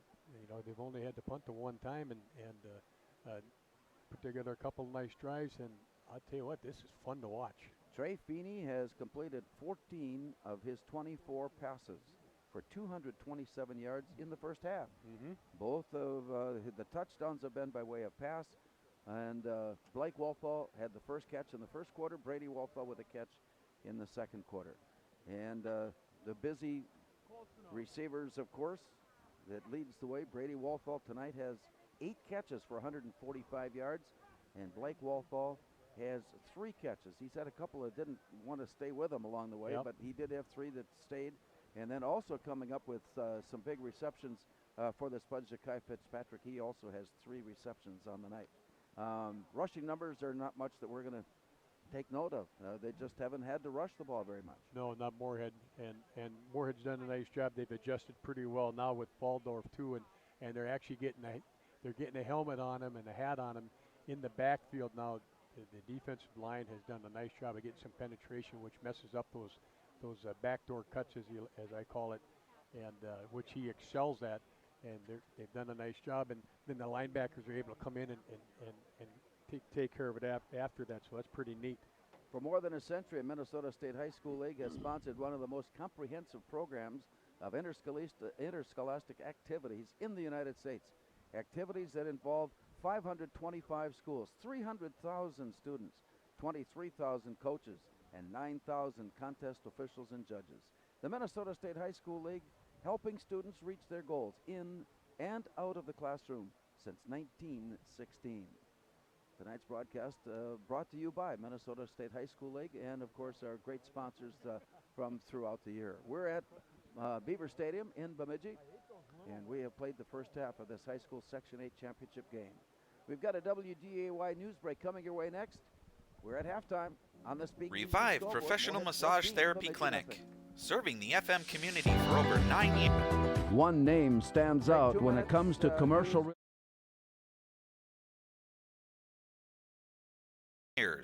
Locally owned and operated. Open 7 days a week, day, evening, and same-day appointments available. Couples massages also available. 20 highly trained professional licensed massage therapists on staff. Now with 2 Pam is a small business owner. She is swamped. Revive Professional Massage Therapy Clinic, serving the FM community for over 9 years. Locally owned and operated. Open 7 days a week, day, evening, and same-day appointments available. Couples massages also available. 20 highly trained professional licensed massage therapists on staff. Now with 2 locations, South Fargo and Detroit Lakes. Offering online booking and online gift certificates. www.reviveprofessionalmassage.com. Pam is a small business owner. She is swamped. Pam knows she needs to advertise but is overwhelmed by all the options. What if there was a way for Pam to have access to a team of media experts? What if this was at no extra cost and didn't require a contract? Meet Avenue Right. Save time, money, and get peace of mind that your advertising dollars are well spent.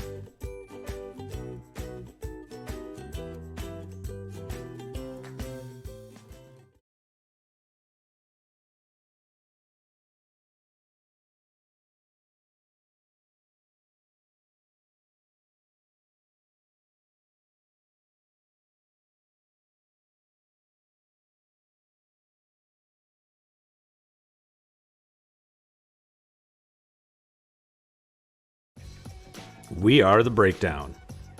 For almost 2 decades, we've published the most comprehensive yearbooks on Minnesota high school sports and run the best in-season and off-season events. We cover every corner of the state. We are The Breakdown.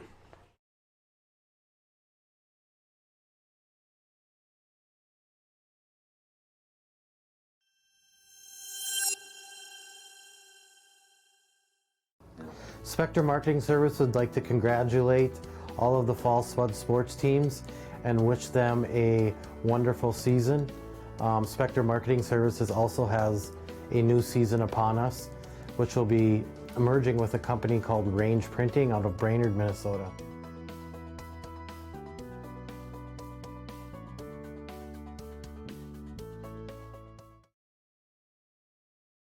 I get asked all the time, what in the world is a credit union? Let me tell you. It's a member-owned financial cooperative. And you're a part of it. You're a part of it. Because our earnings go back to our members. So open your eyes to a credit union. Yeah, that's right. Open them. Come see us at First Community Credit Union.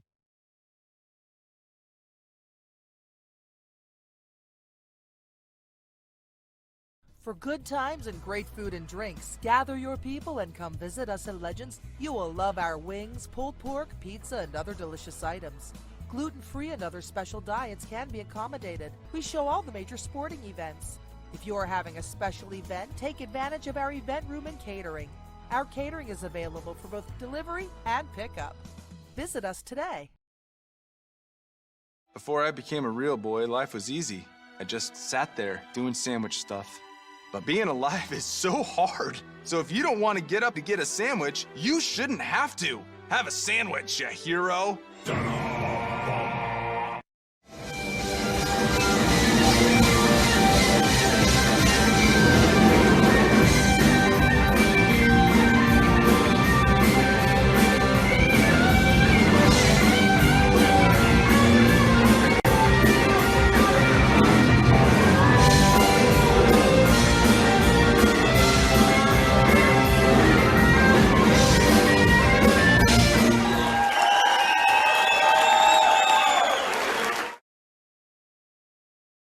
Back in 1926, people in the FM area began choosing the latest fashions and flooring materials from Fargo Linoleum, and they still do. Fargo Linoleum offers you everything in floor covering. After all these years, Fargo Linoleum is still the floor covering leader.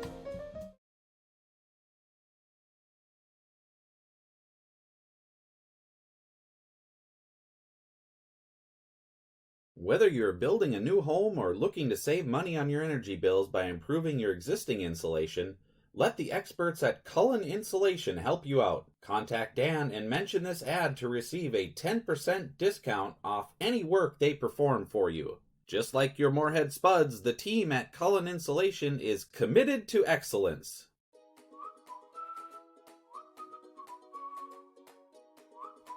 At Moorhead Dental Associates, you'll get the very best care and state-of-the-art technology. Dr. Scatfold and Dr. Johnson are now accepting new patients. Call or stop in to Moorhead Dental Associates.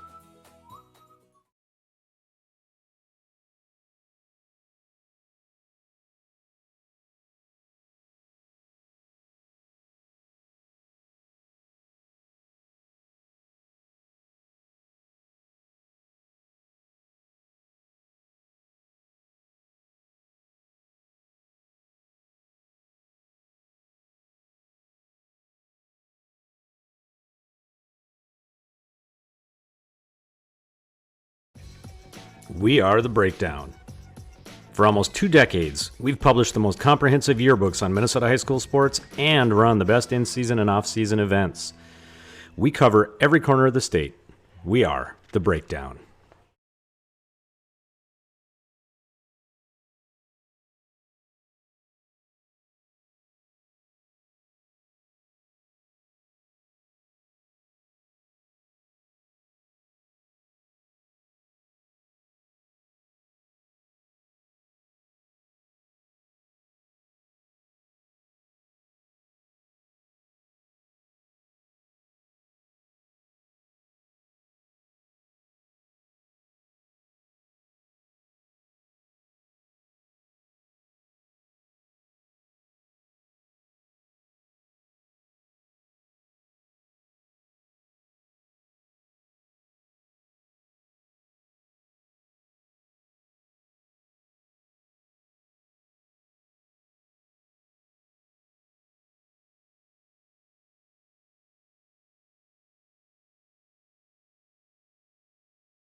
Well, an interesting first half as we see the Spuds jump to a 14-0 lead, and the Spuds have been able to score points in the playoffs as they put up big numbers in the quarterfinal over Apollo, scoring 49, and last week it was a hanger-oner against Alexandria. They were forced to score 56 points, but did in order to get the win there tonight. 14-0 over Bemidji. Not so sure that we expected the 0 for Bemidji at this point. Oh, not at all. But then here's the thing: you look at Feeney. Feeney has thrown 7, 5, 12, 14 touchdown passes in the last 3 games. He threw 7 last week, 5 the week before, and now he's got 2 so far this year. But I'll tell you, defensively, the Spuds have adjusted very well and come up big when they need to on defense. And I think what I really like about this start second half, Moorhead gets the ball to start it. And with a 14-0 lead, we know, and he hasn't disappointed, that is for sure. Will Faldorf with 16 carries and 78 yards. He is absolutely the way that the Bemidji offense will go. Yeah, absolutely, and he is a good back. And they've had good backs here, but he does a nice job of squaring up the shoulders. And if you hit him high, you're not going to knock him down. He's about 5'11", about 195, and he's a strong-looking kid. And they've decided to get down lower and tackle him, and he hasn't been getting those extra yards now. One thing we'll have to look at to see how effective Brett Tharaldson can be in the passing department in the second half. He was just 2 of 9 in the first half. Yeah, and he had some errant throws, and a couple of those were because somebody was hanging on him, and it gets tough to throw when you got a 195-pound outside linebacker hanging on your backside. But when he hasn't, he's still been a little bit errant. So, it's kind of like that. Last game when they played him, they kind of made him one-dimensional and made him throw the ball a little bit more, and that's not their deal. And it's very difficult, and quite frankly, I'm admitting this, but I wish that I didn't have to. But we got to take a look at not recognizing some of the defensive players that Moorhead has that are making plays because of the when you make a tackle, there are a lot of people that factor into it, but the linebacking core of Lear and Goda, Netlin and Altopeter, they are stepping up strong to back up that front line. And what's nice about it is the front line is keeping people off them. They're not getting ahead at the second level, especially in the second quarter. And so when somebody does get a piece, and now those linebackers are able to get through the A and B gaps and make those tackles. And they did a nice job of slowing down that speed option game of theirs too by making sure they get ahead on everybody. Meanwhile, Moorhead's rush game virtually non-existent. They've relied on the passing numbers to get by in that first half. Fitzpatrick with 3 receptions, Brady Wolfall with 8 receptions, Blake Wolfall with 3 receptions, and the Spuds lead it 14-0. Pardon me. And so with that in mind, we're getting ready to start the second half as the Spuds will get the football, and Bemidji will kick it right to left as we look on. And I see Moorhead got 6 people up front just to make sure that just in case, make sure they got the gaps filled in. They got that little zone. They don't have that drop zone there, so that's nice to see. And Grant Declusion is ready to tee it up. He had it on the tee momentarily, but it has since rolled off, and he'll have to reset. There isn't any wind really at all tonight, and that's a big factor as to how this game is being played.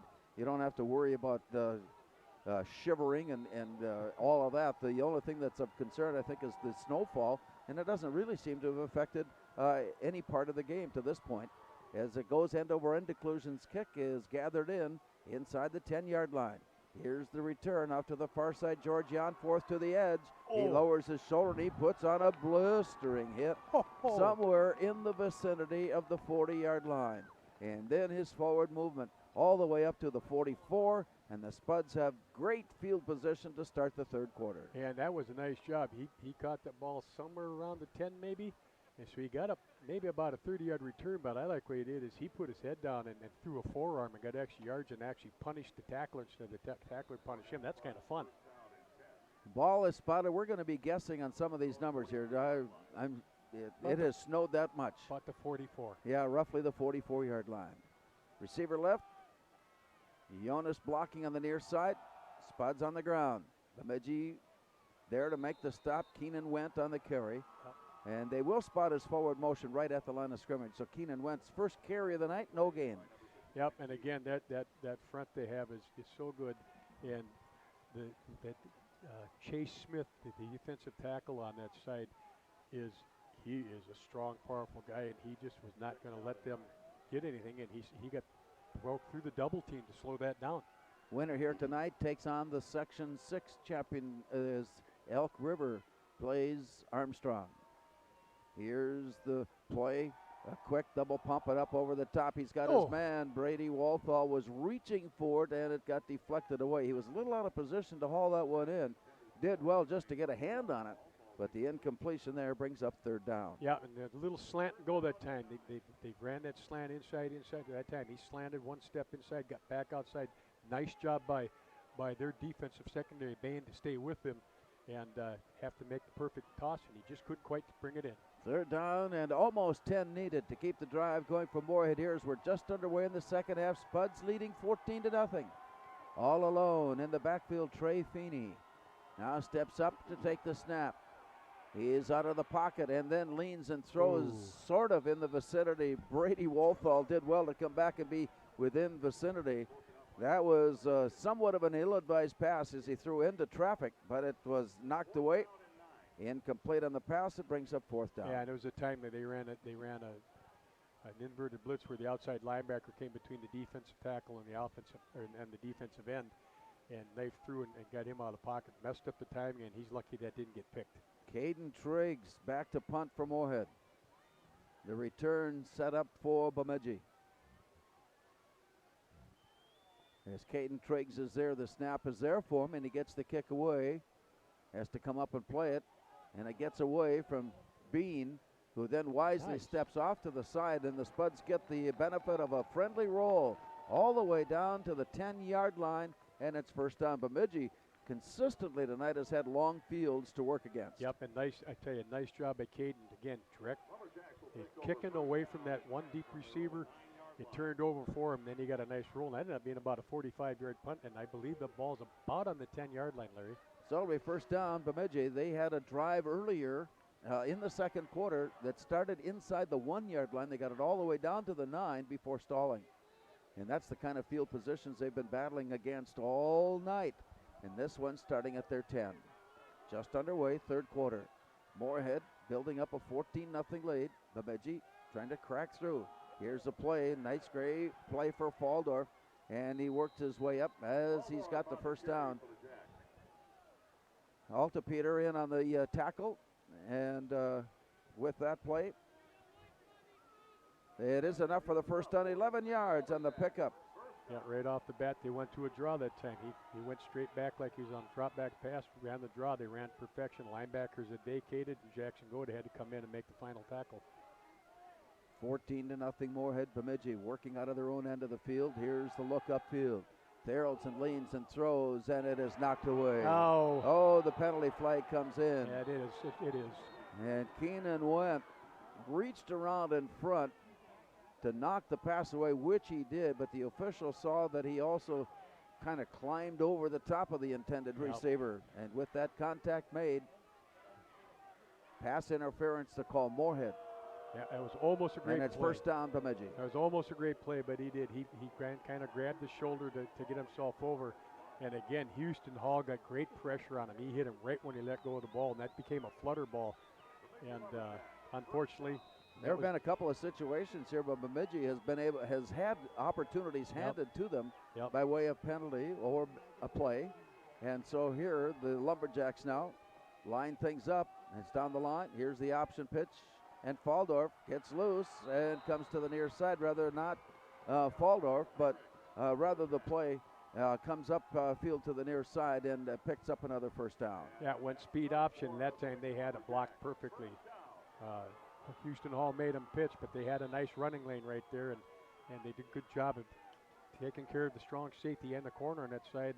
And I believe it was Colton Heinrichs making the run, and a gain of 11, so consecutive 11-yard gains. And it's first down, Bemidji now as they approach midfield. Down the line, and it's back to Heinrichs as he struggled in. Nice blocking scheme up front that got him past the line of scrimmage, and Heinrichs goes down. Altapeter again in on the stop, and I think Jackson Goda helped it out. Yeah, but again, that time they ran quick trap back to the right, and he's lined up. Again, got the trap involved. He got his shoulders downfield, and then Jackson Goda and Altipeter had to make the tackle, but not too bad on trap play. They only gave up about 3. Brings up 2nd down and 7.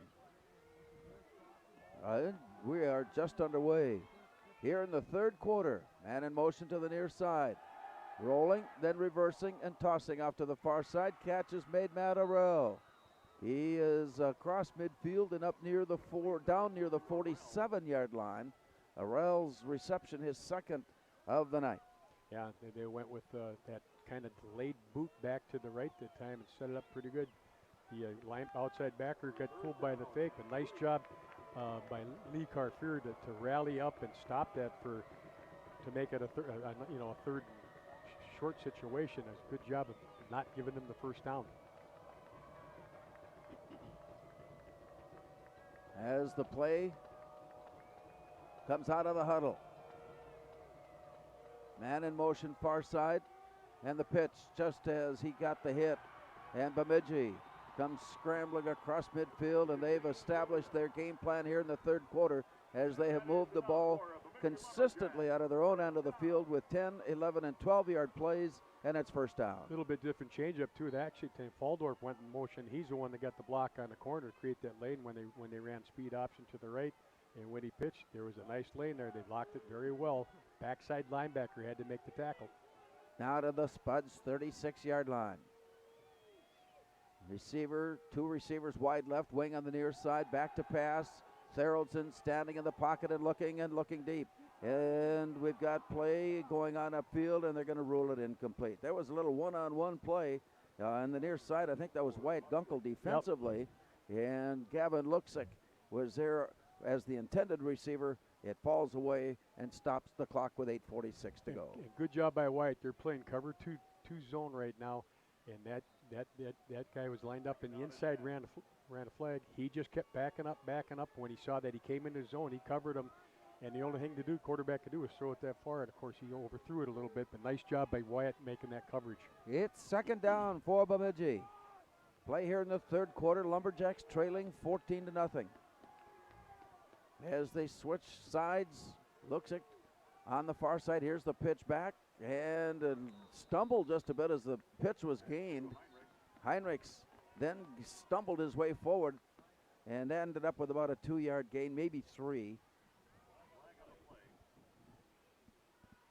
And the flag being issued now for holding against the offense. That's the first holding penalty. And more often than not, that's one of the first penalties we see in the course of an evening, but that's the first one tonight, and we're in the 3rd. And nice job by Ja'Kai Fitzpatrick, Larry. They went speed option again. He's playing that safety on the side. When the back came out to block him, he drove the blocker back into the back, and that's why he got tripped up. That was a heck of a job by Fitzpatrick to back that guy up like that. The penalty moves the ball back to the 47.5-yard line. It will be 2nd down and about 20 now for the Lumberjacks. 8:27, clock running. Snap is back for Theraldson. On the draw play, he escapes a tackle and then is caught before stepping forward any further.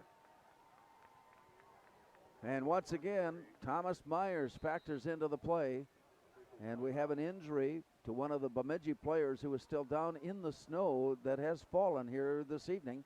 And play has stopped, and we will return. We've got 8:10 to go here in the 3rd quarter. On the Speakeasy scoreboard, it's Moorhead 14 and Bemidji nothing. Don't miss the great things happening in your community.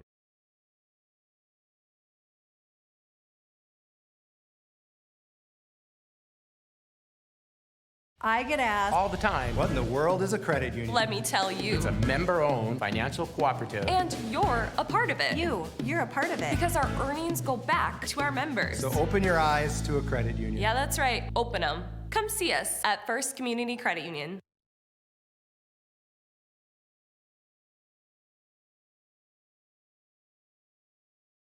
Students learn when they participate in high school activities. It takes courage to show up and perform knowing that mistakes will occur. A missed shot, a bad pass, mistakes are part of the game. Teaching young people is a valuable lesson in picking themselves up and starting over again. This message brought to you by the Minnesota State High School League. Tonight, we are in Bemidji as the Spuds and Lumberjacks battle for the Section 8 championship and the right to move into state quarterfinal play next Saturday. 8:10 to go. Third quarter. Bemidji was on the move. Holding penalty, stopping or at least stalling that drive as the Lumberjacks now face third down and 20. 8:08 to go, and it's 14-0 Moorhead. Brett Theraldson sends two receivers wide out to the far side and brings two receivers to the near side. Here's the snap back, looking to pass, leaning back to throw a long ways. It is there, and it is up for grabs, and it is incomplete. He was trying to hook up with Jacob Kelly, and the Spuds had it one-on-one on the coverage, and the pass greatly overthrown. And that brings up fourth down, and time then for Vinny Tesh to once again appear. And that was great coverage by Lee Carfier. He just stayed with him step for step. And again, Thomas Myers factored in, Larry. He got a piece of the quarterback right when he threw it. I think that's why it went so far. He got a piece of him. Wyatt Gunkel is back in punt return. Vinny Tesh standing just outside the 37-yard line, gets the kick away. Nice lifted kick. Fair catch is called by Wyatt Gunkel. He corrals it, hauls it in. Moorhead has first down with 7:41 to go in the third. Boy, we got to see the leg of Vinny Tesh that time. That nice was kick. about a 40-yard kick, and it sailed a nice hang time. And good job by Wyatt Gunkel making the fair catch because he had nowhere to go. And again, Moorhead's, I think the ball's on about the 20. The most games that we are involved in, we generally will talk about weather conditions and particularly wind conditions. And to this point, that has not really been a factor, although we're starting to see that the flag is starting to stand out just a bit and blow left to right as we look on, and it is becoming evident. Now, whether or not it's affecting play, I guess we won't know until we talk to the coaches afterwards. As the Spuds put this one on the ground to run, and they work it off left side, and the Spuds a bit more conservative now with a 14-0 lead. Yep, went power. Keenan was the lone back that time, and he got around the corner. I tell you, a nice job of sealing off the left side, and then when Mahmoud kicked out that defensive end, and there was a nice run. I like what Went did. He just got his shoulder squared and got himself about 7-8 yards. Robbinsdale Armstrong and Elk River playing in the Section 6 championship. And the two winners tonight will face off for the state quarterfinals next Saturday. As play comes now to the near right side. Moorhead's Trey Feeney, and they keep it on the ground here in the third quarter. And they run off the left side. Now that generally means Christian Thingvold gets involved along with Parker Buckner. Yep. And moving the ball forward. A gain there sets up second down. And again, just sealing it all down and running power to left. And Keenan made sure that he had two hands on the ball, gets his shoulder pad level down, broke a tackle, and got extra yards to get the first down. Yeah, he did get the first down.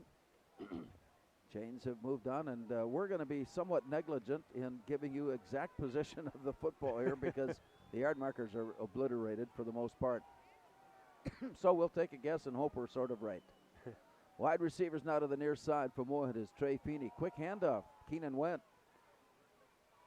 And this time the Bemidji frontline defense is there to slow the play down and then bring it down.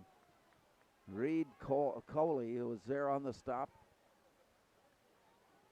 And that will bring up second down. That was just a short gain by the Spuds on that run to set up second down and 7. And again, just running that power play off the left side again. And that time they got penetration. And when that happens, he had to bounce it outside. And there was just not a lot of continuity in the play. And he still got positive yards, though. 5:57 to go. We're halfway through the third quarter. There's been no scoring in the second half. Spuds continue to lead it here 14-0.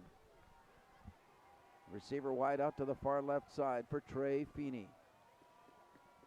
As they line it up, it goes over the top of his head, and Feeney does well to get back and recover. And that is one of the few times all year that we've seen that kind of snap back from center that went over the head of Trey Feeney. Normally very sure-handed exchange between Max Soeth and Trey Feeney, but that one simply slipped away. Yeah, I think what happened, Max anticipated they were going to run an A-gap blitz with a C-gap blitz same time. I think he's anticipated trying to pick it up and forgot about the snap. 5:13 to go. Moorhead now deep in their own end of the field, facing third down and almost 20, going deep on the play, and it's overthrown.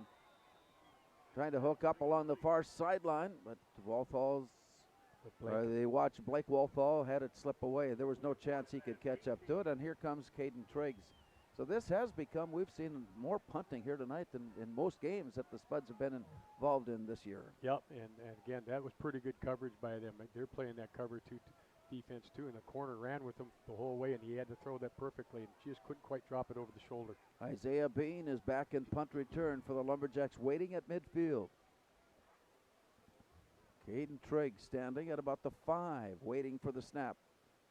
It's a bit high, but he pulls it down. He gets the kick away, just did get it away.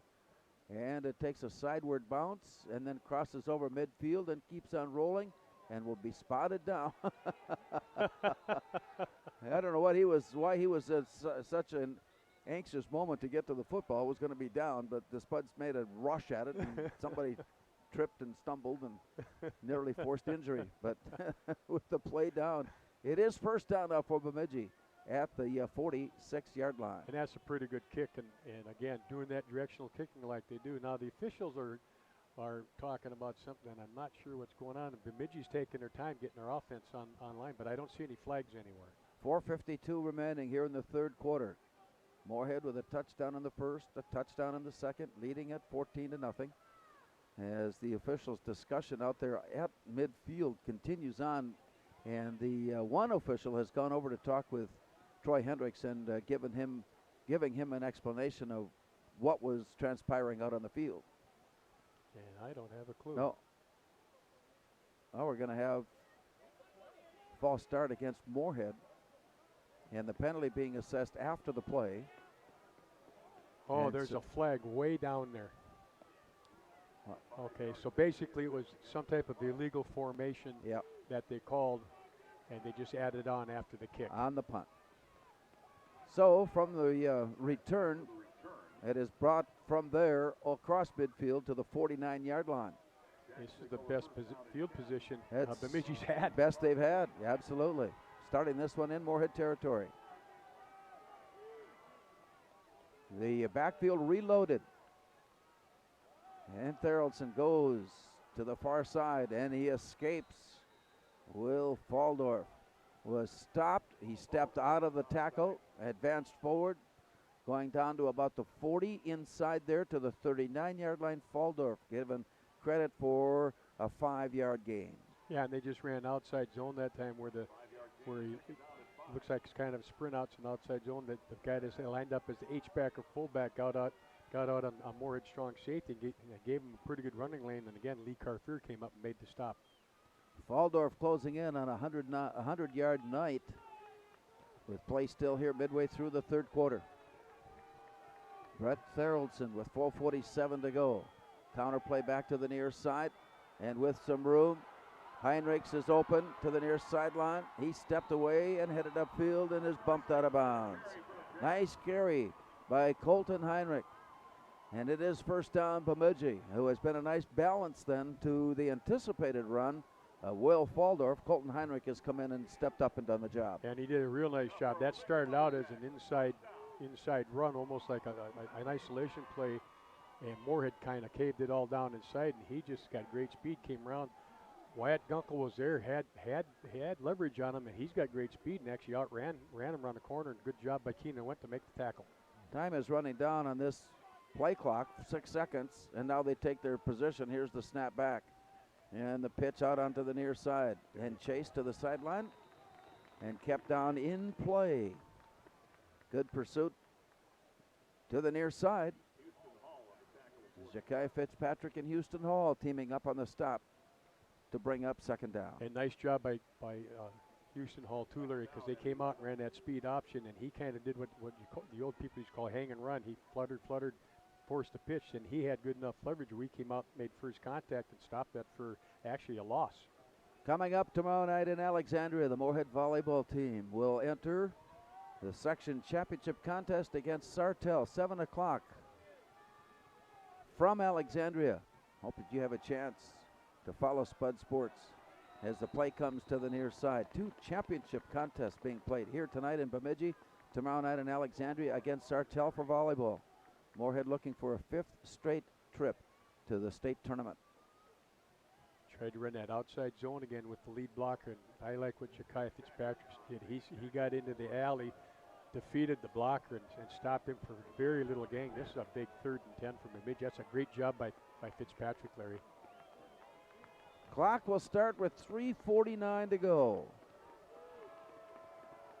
Bemidji facing 3rd and 10. They're deep in Moorhead territory. Man in motion to the near side. Rolling, leaning, throwing. Pass is there. Catch is made. Colton Jensen. He has a great position on the play. He turned out of a tackle and headed upfield, and if the play stands, it's a first down, but waiting now to see on the penalty flag that has been thrown. I'm not sure, but they ran that delayed boot again, Larry, and he came illegal man downfield. Yeah, big break for the Spuds. Bemidji has had a couple of situations tonight where they've simply hurt themselves, shot themselves in the foot. And this is one of those plays where they had put themselves on the pass completion deep into Moorhead territory, but the penalty has brought it back down. They face 3rd and 20. Yeah, negates a big first down again. That was just a drag route where tight end came from left all the way into the right, and you see that a lot. And he got in between the secondary and the linebackers, and he made a good throw on it. Down at the Moorhead 30-yard line, Bemidji. Theraldson under some pressure. Another flag goes down as the catch is made. Tackle made by Ja'Kai Fitzpatrick, but let's check it out now. The sideline indicators for Moorhead tells us that it will be against Bemidji, and it might be a second time in a row that they have thrown a first down play only to have it come back. Well, I think they're gonna call, I don't know if they called it high school, but it's actually an illegal pick. And when he came underneath, they tried to run a rub route, and it looked to me like the inside receiver actually blocked Wyatt Gunkel, who was trying to cover him. So as the referee comes over now, the indicator is a false start. Okay, illegal formation, but there was also a pick route there too. I thought that's what they were calling. And they mark it back once again. Another 5-yard penalty against Bemidji. Puts it back now near the 35-yard line. And so it replays 3rd down with some 25 yards needed for the first down. And that's the key to 2 big first downs on big pass plays. I believe from our vantage point that the line to gain is the 12-yard line. I have no idea. I say that with no fear for contradiction. Yeah, it's in that vicinity. 3:17 to go. Get your binoculars on it. Wide receiver right, 2 receivers near left side, 1 man in the backfield behind, and he gets the draw play, and he breaks loose Faldorf to the near sideline. Can he turn the corner?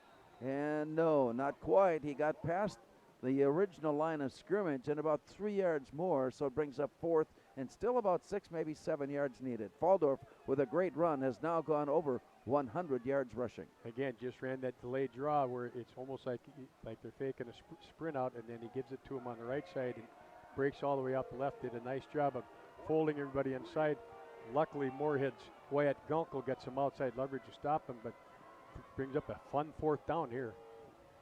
Bemidji needing another 3 yards, a strong 3 yards to keep this drive going. Time running short on the play clock. And in time, back to pass and looking. Time to throw it is swung out to the far side. Catch is made, and then the scramble forward should be enough for the first down. And we'll see where they mark it down. Heinrichs on the reception from Theraldson, and Bemidji gets a crucial first down. That time they faked like they were trying to run speed option. Heinrichs slipped out of the backfield and out into the flat. And nice job. He was wide open, and Moorhead had to rally up to make the tackle. This play by Bemidji comes with 2:44 to go in the 3rd quarter. Moorhead leading at 14-0. Here's Theraldson's pitch. Nice. And play, drop down. Faldorf again on the carry. Hayden Netland coming up to make the stop for Moorhead from his linebacking position. And that'll put us inside the 2:20 mark here in the 3rd. Yeah, nice job by Hayden. Again, they ran speed option. Houston Hall made him pitch off that side, pitched it a little bit early, which gave Netland time to run the alley, ran it all the way out to the where the pitch was, and when he tried to turn it up the field, he was there to stop him. Wholesale changes for Bemidji on this play, facing 2nd down and 10. Man in motion back to the near side. And the handoff forward to Faldor. And on the play, gained a couple of yards, maybe 3, and it's 3rd down now for the Lumberjacks as they inch their way closer, overcoming some adversity in this drive. They've set themselves up now for a scoring opportunity. Yeah, they tried to run that inside zone that time, and he had to bend it back because Houston Hall was there the whole way, and he's the one that made the stop that time. From his defensive end spot and made that tackle over the top of the center. That's pretty good. 1:25 to go here in the 3rd. Here's Brett Theraldson, man in motion, coming back to the near side, and just as he made his movement, a penalty flag has been thrown. And waiting for the referee to give us his signal. Moorhead's offside. It is Moorhead for offside, and that's a 5-yard penalty, Spuds. And that is not on its own quite enough for the 1st down, but it sets up 3rd and very short. Yep. Rather than 3rd and 6, it's 3rd and about a yard. Yeah, they brought in a whole set of different people now from what they were looking to do, and that's too bad. So that was Moorhead's turn to make a mistake. So they're going to see if they can't dig in here and make it a 4th So down play. conceivably, there are 2 plays here for Bemidji to pick up the 1st down. Absolutely. With the trailing 14-0, this play will get underway with about a minute to go in the 3rd, as the player personnel changes made. Here's the drive back to the near side. And down it goes and into the end zone for the touchdown. Will Faldorf carries the mail in, and the Lumberjacks break through here late in the 3rd quarter to score. And he got a big block. They ran that outside zone that time, and he got a big block from big number 44 for them. Gavin looks like he got up on the safety, who's the only one that could have made the tackle, and did a great job. Swinging gate. Apparently the 2-point conversion try, and then they step away from that, and Grant Declusion will line up for the kick. The snap is back and bobbled. They're going to force to go for 2. Leaning it up is up into the air. It is bobbled and dropped away, incomplete. So the extra point try, no good. And play stops with 56 seconds to go in the 3rd. On the Speakeasy scoreboard, Moorhead 14, Bemidji 6. Find your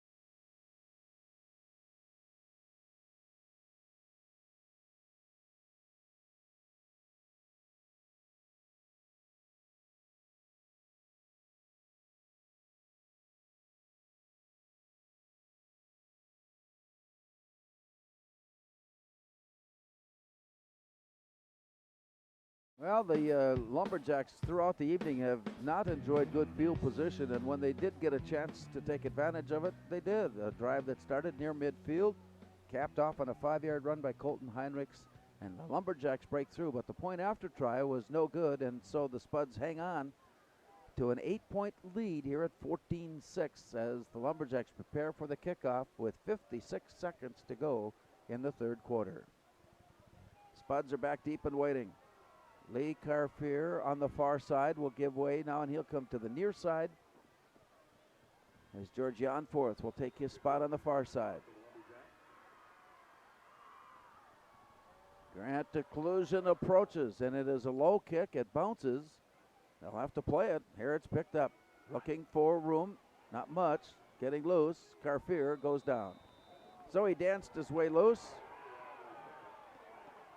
And on the far side, a couple of players were still engaged in the play.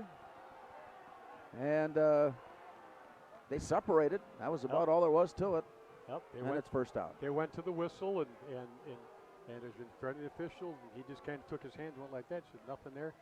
And nice job of fielding that and getting some positive yards out of it, because that was a tough kick to pick up. It was bouncing all over the place. And Lee did a nice job to get it out, I think, around the 30, 25. 25, I'm going to say, closer. Okay. Yep. We'll have a couple of more plays here in the third quarter. Moorhead leading at 14-6. And as they set up their play, they readjust. And now 3-4 receivers on the far side, single receiver near side for Trey Feeney. And a quick toss under the coverage. Catch is hung on to tight to make sure that it doesn't get knocked away. Wyatt Gunkel on that reception, picking up about 8 yards near, well, let's see, what is it near? The 35-yard line. Something like that. Anyway, nice job again. That time Wyatt was lined up as the very inside twin, and they just ran that slant to him, and he got leverage on the guy who's trying to stay with him, and good job of getting good yards. Very possibly the last play. Feeney, yeah, he'll run it himself. And as he turned upfield, he goes down very close to the first down marker. And they're going to move the chain, so no question about the distance gained. And Moorhead has a first down, and that was the last play. As the four fingers are raised to the sky, entering the fourth quarter of play here in Bemidji on the Speakeasy scoreboard, it's Moorhead 14, Bemidji 6.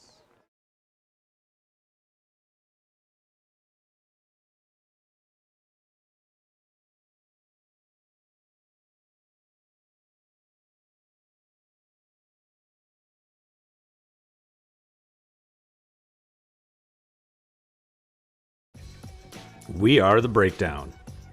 For almost 2 decades, we've published the most comprehensive yearbooks on Minnesota high school sports and run the best in-season and off-season events. We cover every corner of the state. We are The Breakdown.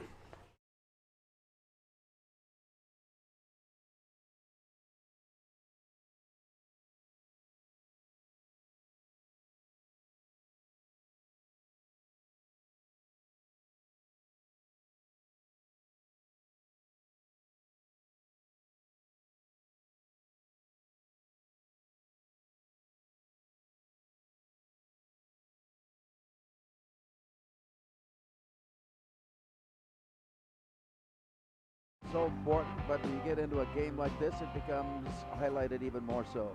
As the Spuds start the fourth quarter with a 14-6 lead, and Trey Feeney, who has established himself as a very good and astute observer of the time, hits one out to the far side, and the catch there by Blake Wolthall near the 45-yard line, and that should be enough for the Spuds first down as Blake Wolthall picks up his fourth catch of the night. Yeah, and also a nice job of Feeney. He bought himself a little extra time. Again, they brought the blitz. He just kind of moved the pocket over to the right, and then when he came open, he threw a strike right between the corner and the safety. Nice job. Ball spotted at the Bemidji 47-yard line. Lee Carfier now comes wide out near left after establishing. On the far side, now Wyatt Gunkel is out to the far right. Back to pass and a quick toss. Under the coverage, a perfect strike thrown. Hauled in by Jakai Fitzpatrick. We're going to have a late hit on the quarterback. Face mask, offense, Holding, Moorhead. I'll be danged. I was wrong, Larry. I thought they were going to call late hit on the quarterback. And with that play, it comes back as the pass completion was good for the first down, but with that penalty against Moorhead, it'll be nullified, and the penalty yardage marked back now to the 40. And from there, it will replay first down for the Spuds. And now needing about 25. Yeah, that's too bad because that was a nice big first down for the Spuds. And I thought they were going to call late hit, and I was wrong. Wide receivers right in to the near side, Wyatt Gunkel. He sets his spot, and they wait. Here's Trey Feeney. With the snap looking. Gunkel alone? No. And a big hit put on Blake Wolthall. And that separated ball from receiver, and it falls incomplete. Oh, the pass was there, but about a third of a second off. And Lucier comes up with the big fit and form stop on the play to separate the receiver from the ball. And he did a good job. Again, they're playing cover 2, so he's got flat responsibility first and deep. When the inside receiver went to the post, he just waited and saw that they've been running that out cut. He did a nice job of timing that. 2nd and 23, Moorhead. Gunkel again now to the near side. Great crowd on hand, both sides of the field here tonight for this playoff game. As Trey Feeney struggles out of one tackle, then a second fumble. Ball is loose, and across the 45 up near the 46, it appears that Feeney was able to come back down on top of it. Actually, it was Christian Thingvold. And Christian Thingvold is the last one up, and so he had the ball in his hands. Let's give him credit with the recovery. And the play ended up forward and leaving the Spuds now with a 3rd and about 17. Yeah, and again, good decision by Feeney. They had pretty good coverage. He got some positive yards. This is still manageable here. And you know darn well if they get over the 50, who knows what coach will do, because it's always 4-down territory. As the Spuds break huddle and come up to the line, Lee Carfier on the near side. And once again, Trey Feeney, as he heads off to the far side. Play clock had run down, and so the Spuds get a timeout called just in the nick of time. As we play here in the 4th quarter on the Speakeasy scoreboard, it's Moorhead 14, Bemidji 6.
Out of the timeout, Moorhead lines up their offense at the 46-yard line and looking upfield.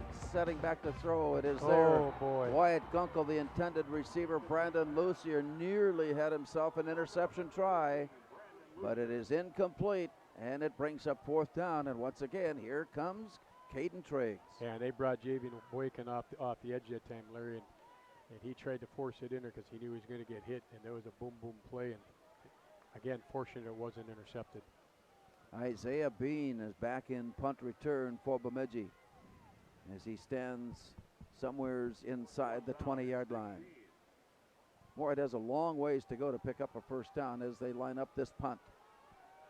Caden Triggs waiting for the snap. It's there. The rush is on, and he gets the kick away. And the fair catch signaled for, and on the run it's made near the 35-yard line. So great exchange on field position for Bemidji as they have scored on their last possession to pull within 8 and now get the ball back. Still early here in the 4th quarter. Yeah, and I tell you what, he really had to get rid of that punt that time Caden did, because they really brought the heat, and so at least he got it away. That was close. He tried to directionally kick it again and just got a little bit too much air underneath. He didn't get enough distance, but it's still on the other side of the 50. Leading 14-6 Moorhead defense digs in and waits. The Lumberjacks mustering a score in their last possession, now looking upfield. They need a 6 and a 2. Here's Faldorf to the near side, still scrambling his way along up across the 45-yard line. Finally run out of bounds. Runs out of bounds as he is pushed away. And again, running that outside lead zone with got a lead blocker coming around, and you're able to get outside that time, and Austin Altepeter on his outside linebacker spot, he made the mistake of sticking his head back inside, and that gave him the edge. He's got to keep his outside leverage. but they run that play very, very well. Keenan Wendt ended up pushing the play out, and so with that, first down gain, Bemidji. Clock will start with 9:53 to go. In motion to the near side. Back to pass and looking, setting and throwing.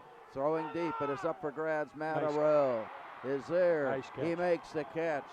He makes a great catch. Matt Arell leaping up into the air, separating from defender, leaving himself alone to make the catch, and that's a Lumberjacks first down. Yeah, I tell you what, that was a good catch. And Shakai Fitzpatrick had good coverage on him. He's right in his hip pocket, but the ball was high, and he didn't know where the ball was, and he went up, caught at his highest point, and somehow hung on and brought that down. That was a tremendous catch.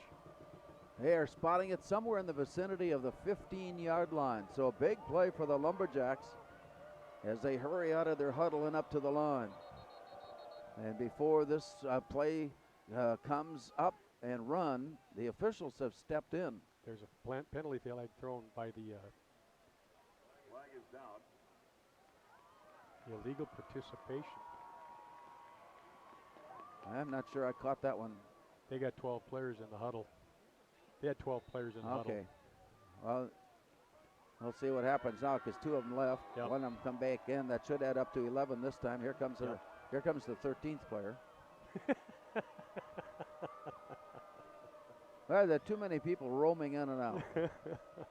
Apparently they've got the right number up as they face it 1st and 15. Down the line, and the option pitch to Heinrichs. Oh, he got a great block to run. And he's all the way in. Heinrichs is in for the score.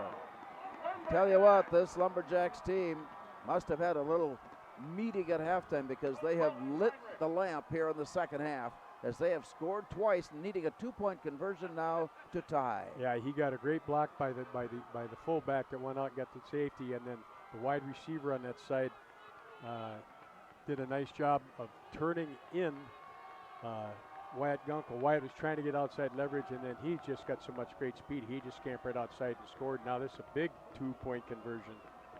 For the tie with still a lot of football here in the fourth quarter. Brett Therrelson has brought this Bemidji crowd to life. Here's the option on the reverse. On the reverse to the far side. Can he get there? And he does.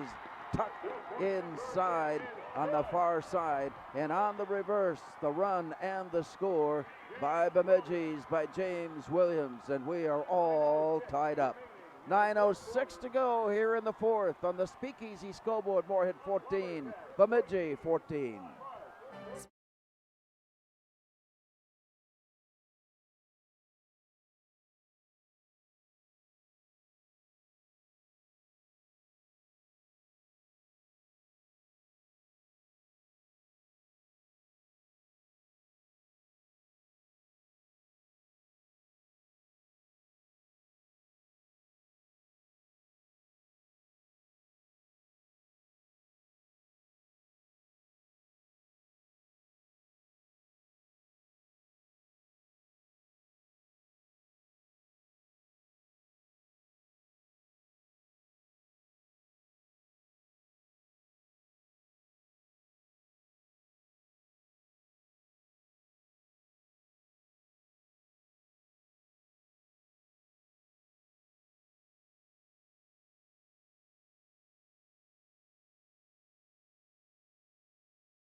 To pull Bemidji within 2.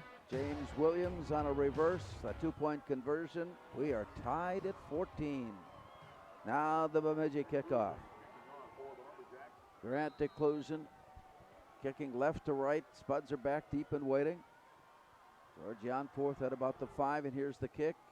Will be fielded by Janforth on the run. He's across the 20, up to the 25.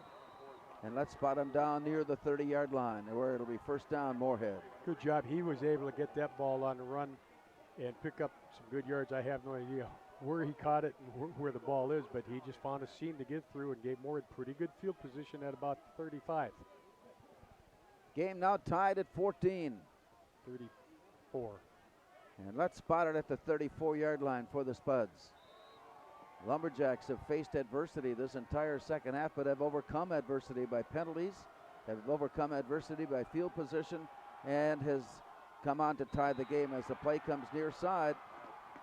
Trying to put it on the hands of Jakai Fitzpatrick, only to see it slip away. And he had to throw that ball a little sooner than he wanted to. Their defensive lineman that time, Shea Smith, that broke through, and he just didn't have time to set his feet and make the good throw because he got hurried. It was a great job by him getting off the line of scrimmage and getting in Trey's face. Out of the formation, Blake Wolfall goes wide, far right side. Here's the snap back, and Trey Feeney looks up over the top. He's got his man out there, and it is knocked away, incomplete. He leaped up into the air, and he was out of bounds when he came down, where it was knocked away. And so the incompletion brings up third down. Yeah, just tried to run that deep go to Blake Walthall that time, and he threw it outside shoulder the best he could, but it just wasn't quite enough room. I think if he'd have caught it, Larry, I think you're right. I think he would have been out of bounds. 8:53 now showing here in the fourth. A revived Bemidji team here in the third quarter, heading into the fourth. Scoring at the end of the third, scoring early in the fourth, and game tied now at 14. Trey Feeney looking, throwing, nearly intercepted. There's the interception call. It'll be a pass interference on the play. Moorhead had a receiver out there and waiting, Drew Hagan. We were just about ready to talk about the fact we haven't had the chance to call his name yet tonight, Drew Hagan, who generally has some pretty good hands. And so for that play, heading in his direction, he was bumped out of the way. They're going to call that on Drew. And they are calling the pass interference maybe against Moorhead's receiver, Drew Hagan. Oh!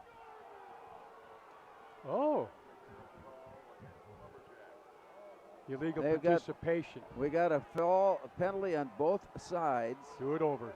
And we'll replay third down. Well, I saw the Moorhead players were stomping their feet, so I thought, geez, they're going to call that on Drew, but we had a man downfield. So again, Moorhead Larry, they're having troubles getting lined up.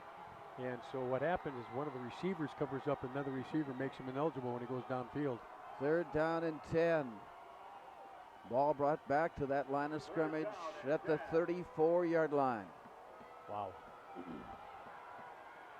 Carfier wide near left side. Trey Feeney. Exciting conclusion here tonight in Bemidji. And here's another penalty flag as the Spuds take too much time. A delay of game. The play clock had expired and was down at 0. And normally Moorhead catches onto that and gets a timeout call, but this time did not. So it'll cost 5 and bring up 3rd and 15. Yeah, they're slow getting out of the huddle. They're slow getting lined up. As Feeney takes a look. Offensive line preparing. Here's the snap back. And looking. Feeney wants to go deep. It's up and knocked away. Drew Hagan, the intended receiver. Heinrichs on the coverage. And that brings up 4th down. And good job by Heinrichs. He just ran with him. Safety came over the top, and when he tried to feather it in, and Heinrichs got such good speed, he caught up, got a hand on it, knocked it away, and it was a nice play by Heinrichs. That puts Caden Triggs back in punt formation with 8:43 to go.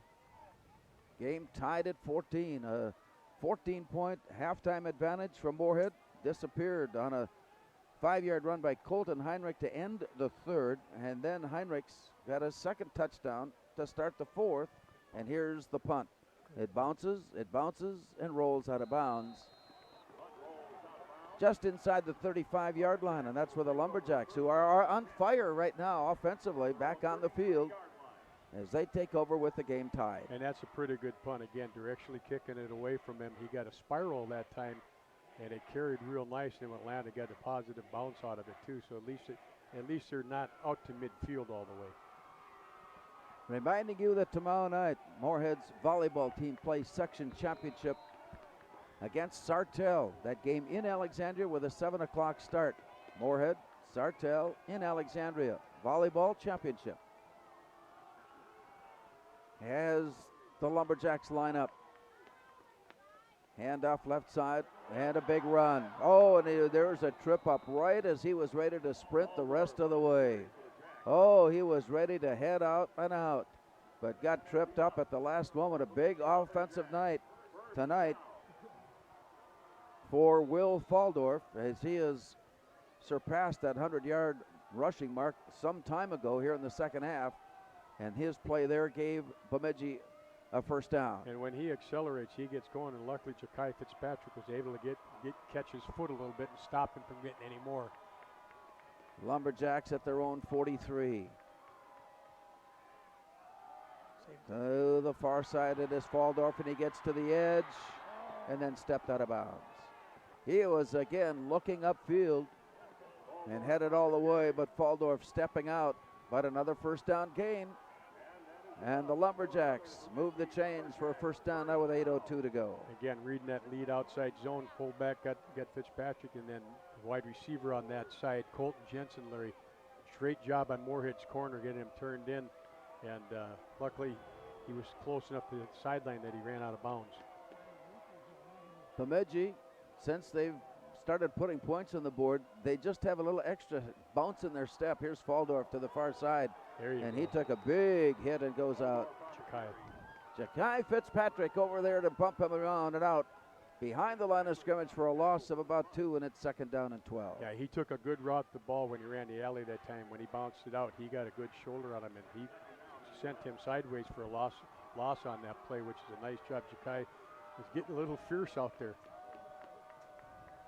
Lumberjacks with 7.5 minutes to go here in the fourth. Winner here tonight will move into state quarterfinal play next Saturday. Bemidji basically run this same offensive play throughout the night. Comes to the near side and a short gain there. As the key blocking sent up front, Heinrichs on the carry was brought down. And it looks like Alston Altopeter was in on the stop, and he had some help. Houston Hall was also in the vicinity. But Altopeter given credit for the tackle to set up third down. Yeah, it's almost what they ran there is they sprint out to the left, and then they come back with that zone between the right, and Altopeter just stayed right down the line of scrimmage and made the tackle. Out of the huddle. And the shift. Puts a second man in the backfield. Tight end now on the near right side. Back to pass. Looking over the middle, and it's intercepted. This one is picked off by John Lear. Still on his feet across midfield into the near sideline, and the Spuds catch a quick turnaround as they take over now. First down in Bemidji territory. It was Keenan Went, Larry. With the play to the near side, Went with the interception. And we do have a penalty flag apparently down, but I think it came very near the end of the play. Yeah, one of Moorhead's players, they're going to. I think it's going to be against Moorhead for a little bit of extracurricular. Yeah, but nice job. They were trying to run that sprint out again, and Keenan Went did a great job. He stayed back when the ball's thrown. He just jumped ahead of it, and that's a great job.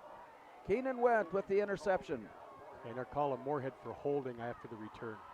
And on the return, it will be Moorhead's football, and they will be. Well, they haven't marked off the penalty yet. They're marking it off now, and that'll bring it across midfield and spot it down at the 47-yard line. Let's make it the 48-yard line, first down, Moorhead. Nice turn of events. The defense needed to come up with a big play, and Keenan Went did it. That's a nice job. That's the first turnover either way that we've had tonight, whether by fumble or mishandled snap, or we've had a couple of close calls. But that interception, the first of the night. And the Spuds tied at 14 with Bemidji, taking over with 6.5 minutes to go. Here's a toss out, and Wyatt Gunkel will throw it upfield. This one is up for grabs there, and this one is knocked away. 2 defenders and 1 receiver in the vicinity.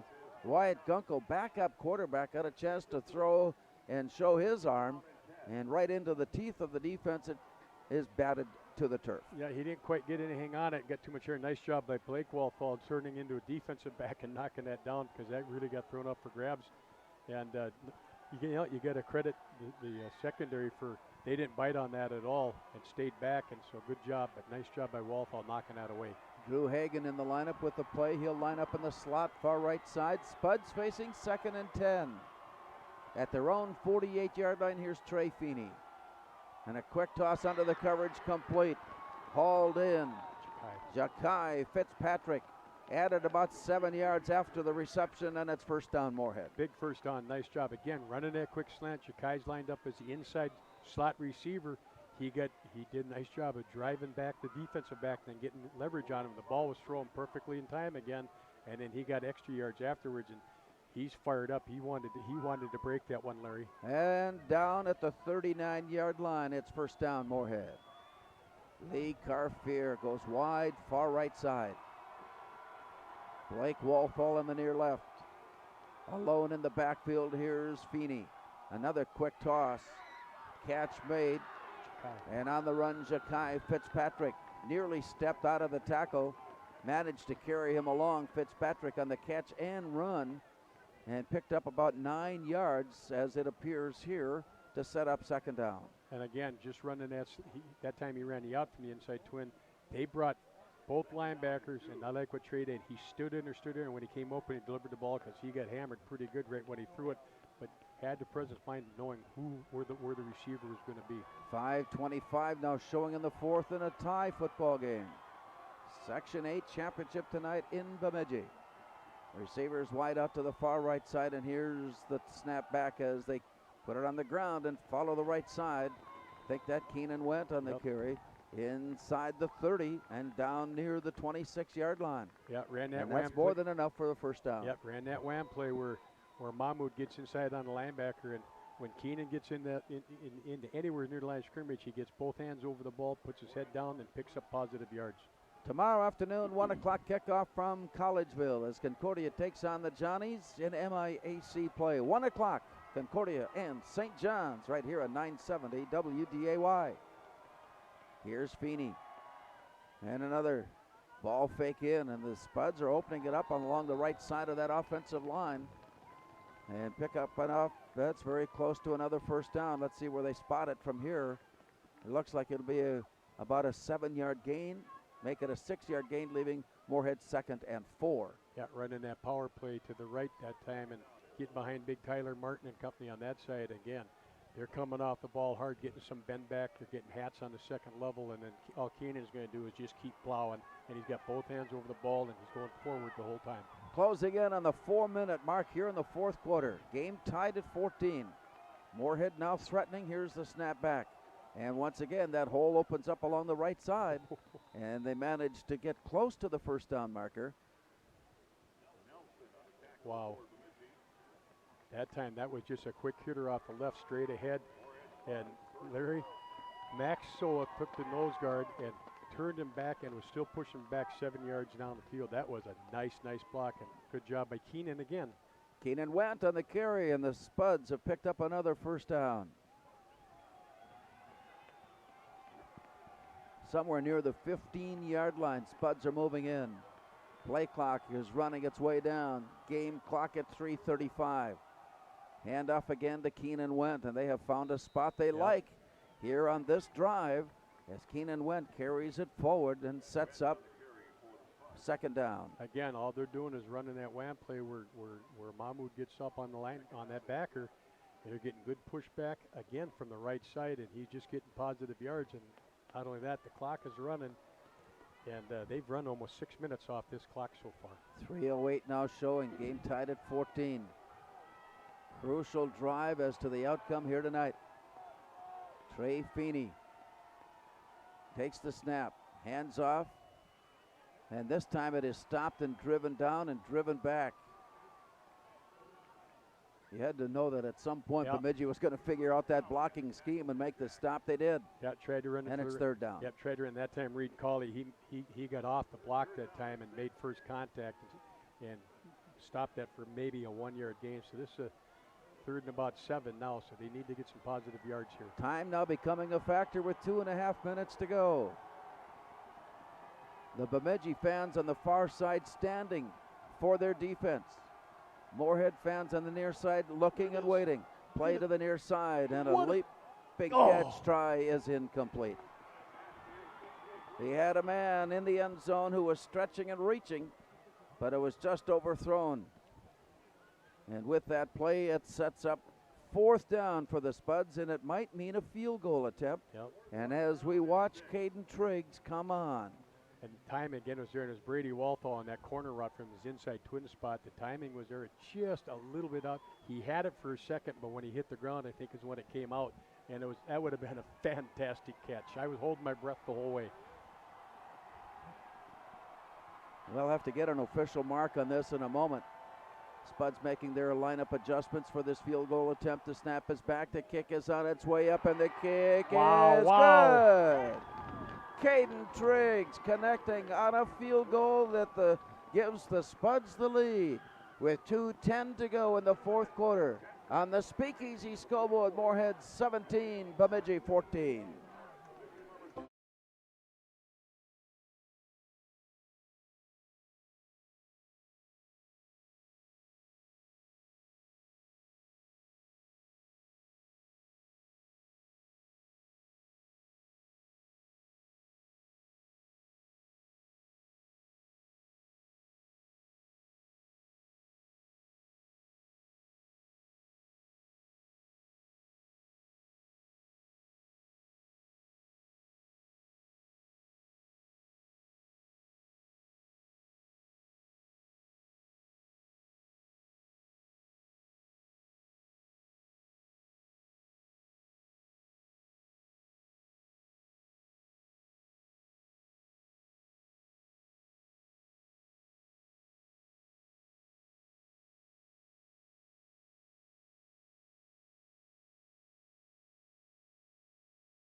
Scoring drive that took over 4 minutes, and it results in a field goal attempt from Caden Triggs that was good from 28 yards. Moorhead has regained the lead now, 17-14. And now Saif Alawi is on, and he is ready to kick it away. Well, we have seen the ability of Bemidji to score in relatively short amount of time, and they'll be getting the football with about 2 minutes to go. Here's the kick, angled off to the far side. It's a wobbly kick and fielded. Now the return. Oh, boy. And the Spuds break through the wall and make the stop along the far side.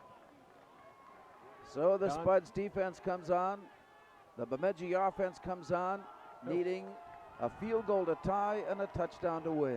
And I'll tell you what, Larry, George Huntforth was on a mission. He was starting to get the outside, and he came through. Not only did he make a great tackle, he stopped him in his tracks. That's a tremendous special teams play by Huntforth. Brett Theraldson leads the Lumberjacks up. Look for Will Faldorf to factor into this drive. Here's the snap back as Theraldson looks upfield. He's got some time. Now will rush it himself.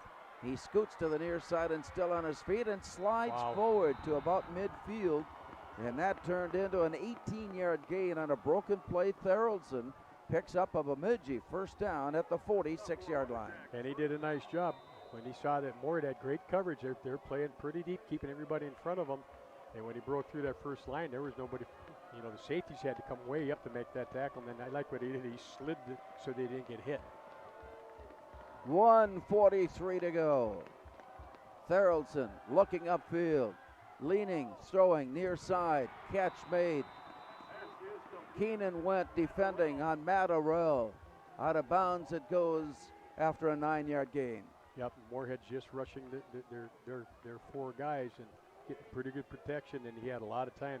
And kid just ran a nice outcut from his inside twin spot, and Keenan had come from a long way to make that tackle. And of course, out of bounds it went to stop the clock now with 1:35 remaining. Draw play, and Faldorf is stopped behind the line of scrimmage. Great penetration on the play in by Christian Vega, and the Lumberjacks take a timeout. Play has stopped with 1:29 to go here in the 4th quarter on the Speakeasy scoreboard. It's Moorhead 17, Bemidji 14.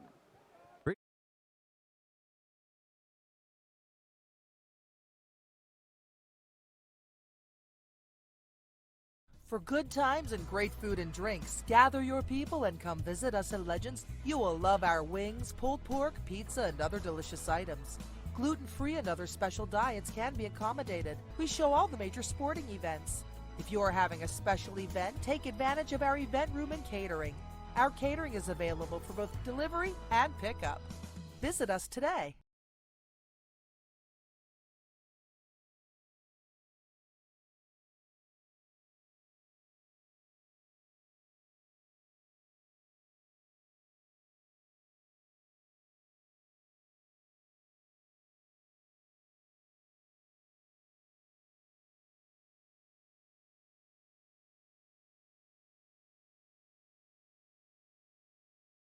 Out of the timeout, Brett Theraldson rolls to the far side and throws it into the Bemidji bench. It was well covered on the far side, and it forced a play into the sideline, and that stops the clock with 1:25 to go. Bemidji now faces fourth down. Yeah, he was rolling out his left to buy time, and again, they tried to throw it this side. Wyatt Gunkel had good coverage over there, and he didn't have any choice, but he had to throw that out of bounds because the coverage was too good. This is a huge fourth down. Line to gain the 43. Line of scrimmage, the 46. It's fourth down, Bemidji. Moorhead fans on their feet. Here's the look and the throw near side. Catch is made. No. It is popped away from behind. Intended receiver Jacob Kelly. Lee Carfier on the bump and forces the ball incomplete. And it may be that the Spuds are going to get another penalty for delay of game because of excess celebration. They were on the field. Well, but I think the wiser discretion, a bit of the wiser here, that said just plain simply get off the field, give me the game ball, and we'll play on. But the Spuds have turned it over on down, or get the turnover on downs, and with 1:21 to go, lead by 3. They're probably going to have to get one first down with the Jacks having 2 timeouts left, but what a huge hit by Lee Carfier. 2 big hit plays like Lee Carfier. A quick look under center. And every snap so far tonight from Max Soeth has been to the shotgun type of formation. Bemidji, they're taking a timeout, and they have 1 remaining. Again, a reminder of activities in our area. Tomorrow, the Cobbers football team will be on the road as they take on St. John's right here on 970 WDAY. 1 o'clock kickoff. The only unbeaten team left in league play, the Johnnies, will take on Concordia. And meanwhile, the Moorhead volleyball team will go after a 5th straight section championship as they take on Sartell at 7 o'clock in Alexandria. And reminding you also to the outcome of this one, the winner will play at Monticello. And that has been determined the site for the next game. And either Plymouth Armstrong or Elk River. So as the Spuds come up, the Lumberjacks have, I think they have 1 timeout remaining. They do. But Moorhead defense coming up with a stop to give the ball back on downs. And they'll take the snap and take a knee, I suspect. On second down, they're going to run and play through. And it is stopped. As they went off the right side, Bemidji now does take their final timeout. And so we'll return. We've got this timeout here at Bemidji with time remaining. Very little. Less than 1:20 to go on the Speakeasy scoreboard. Moorhead 17, Bemidji 14. Hi, this is Rob By from Fargo Linoleum.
or to watch the big game.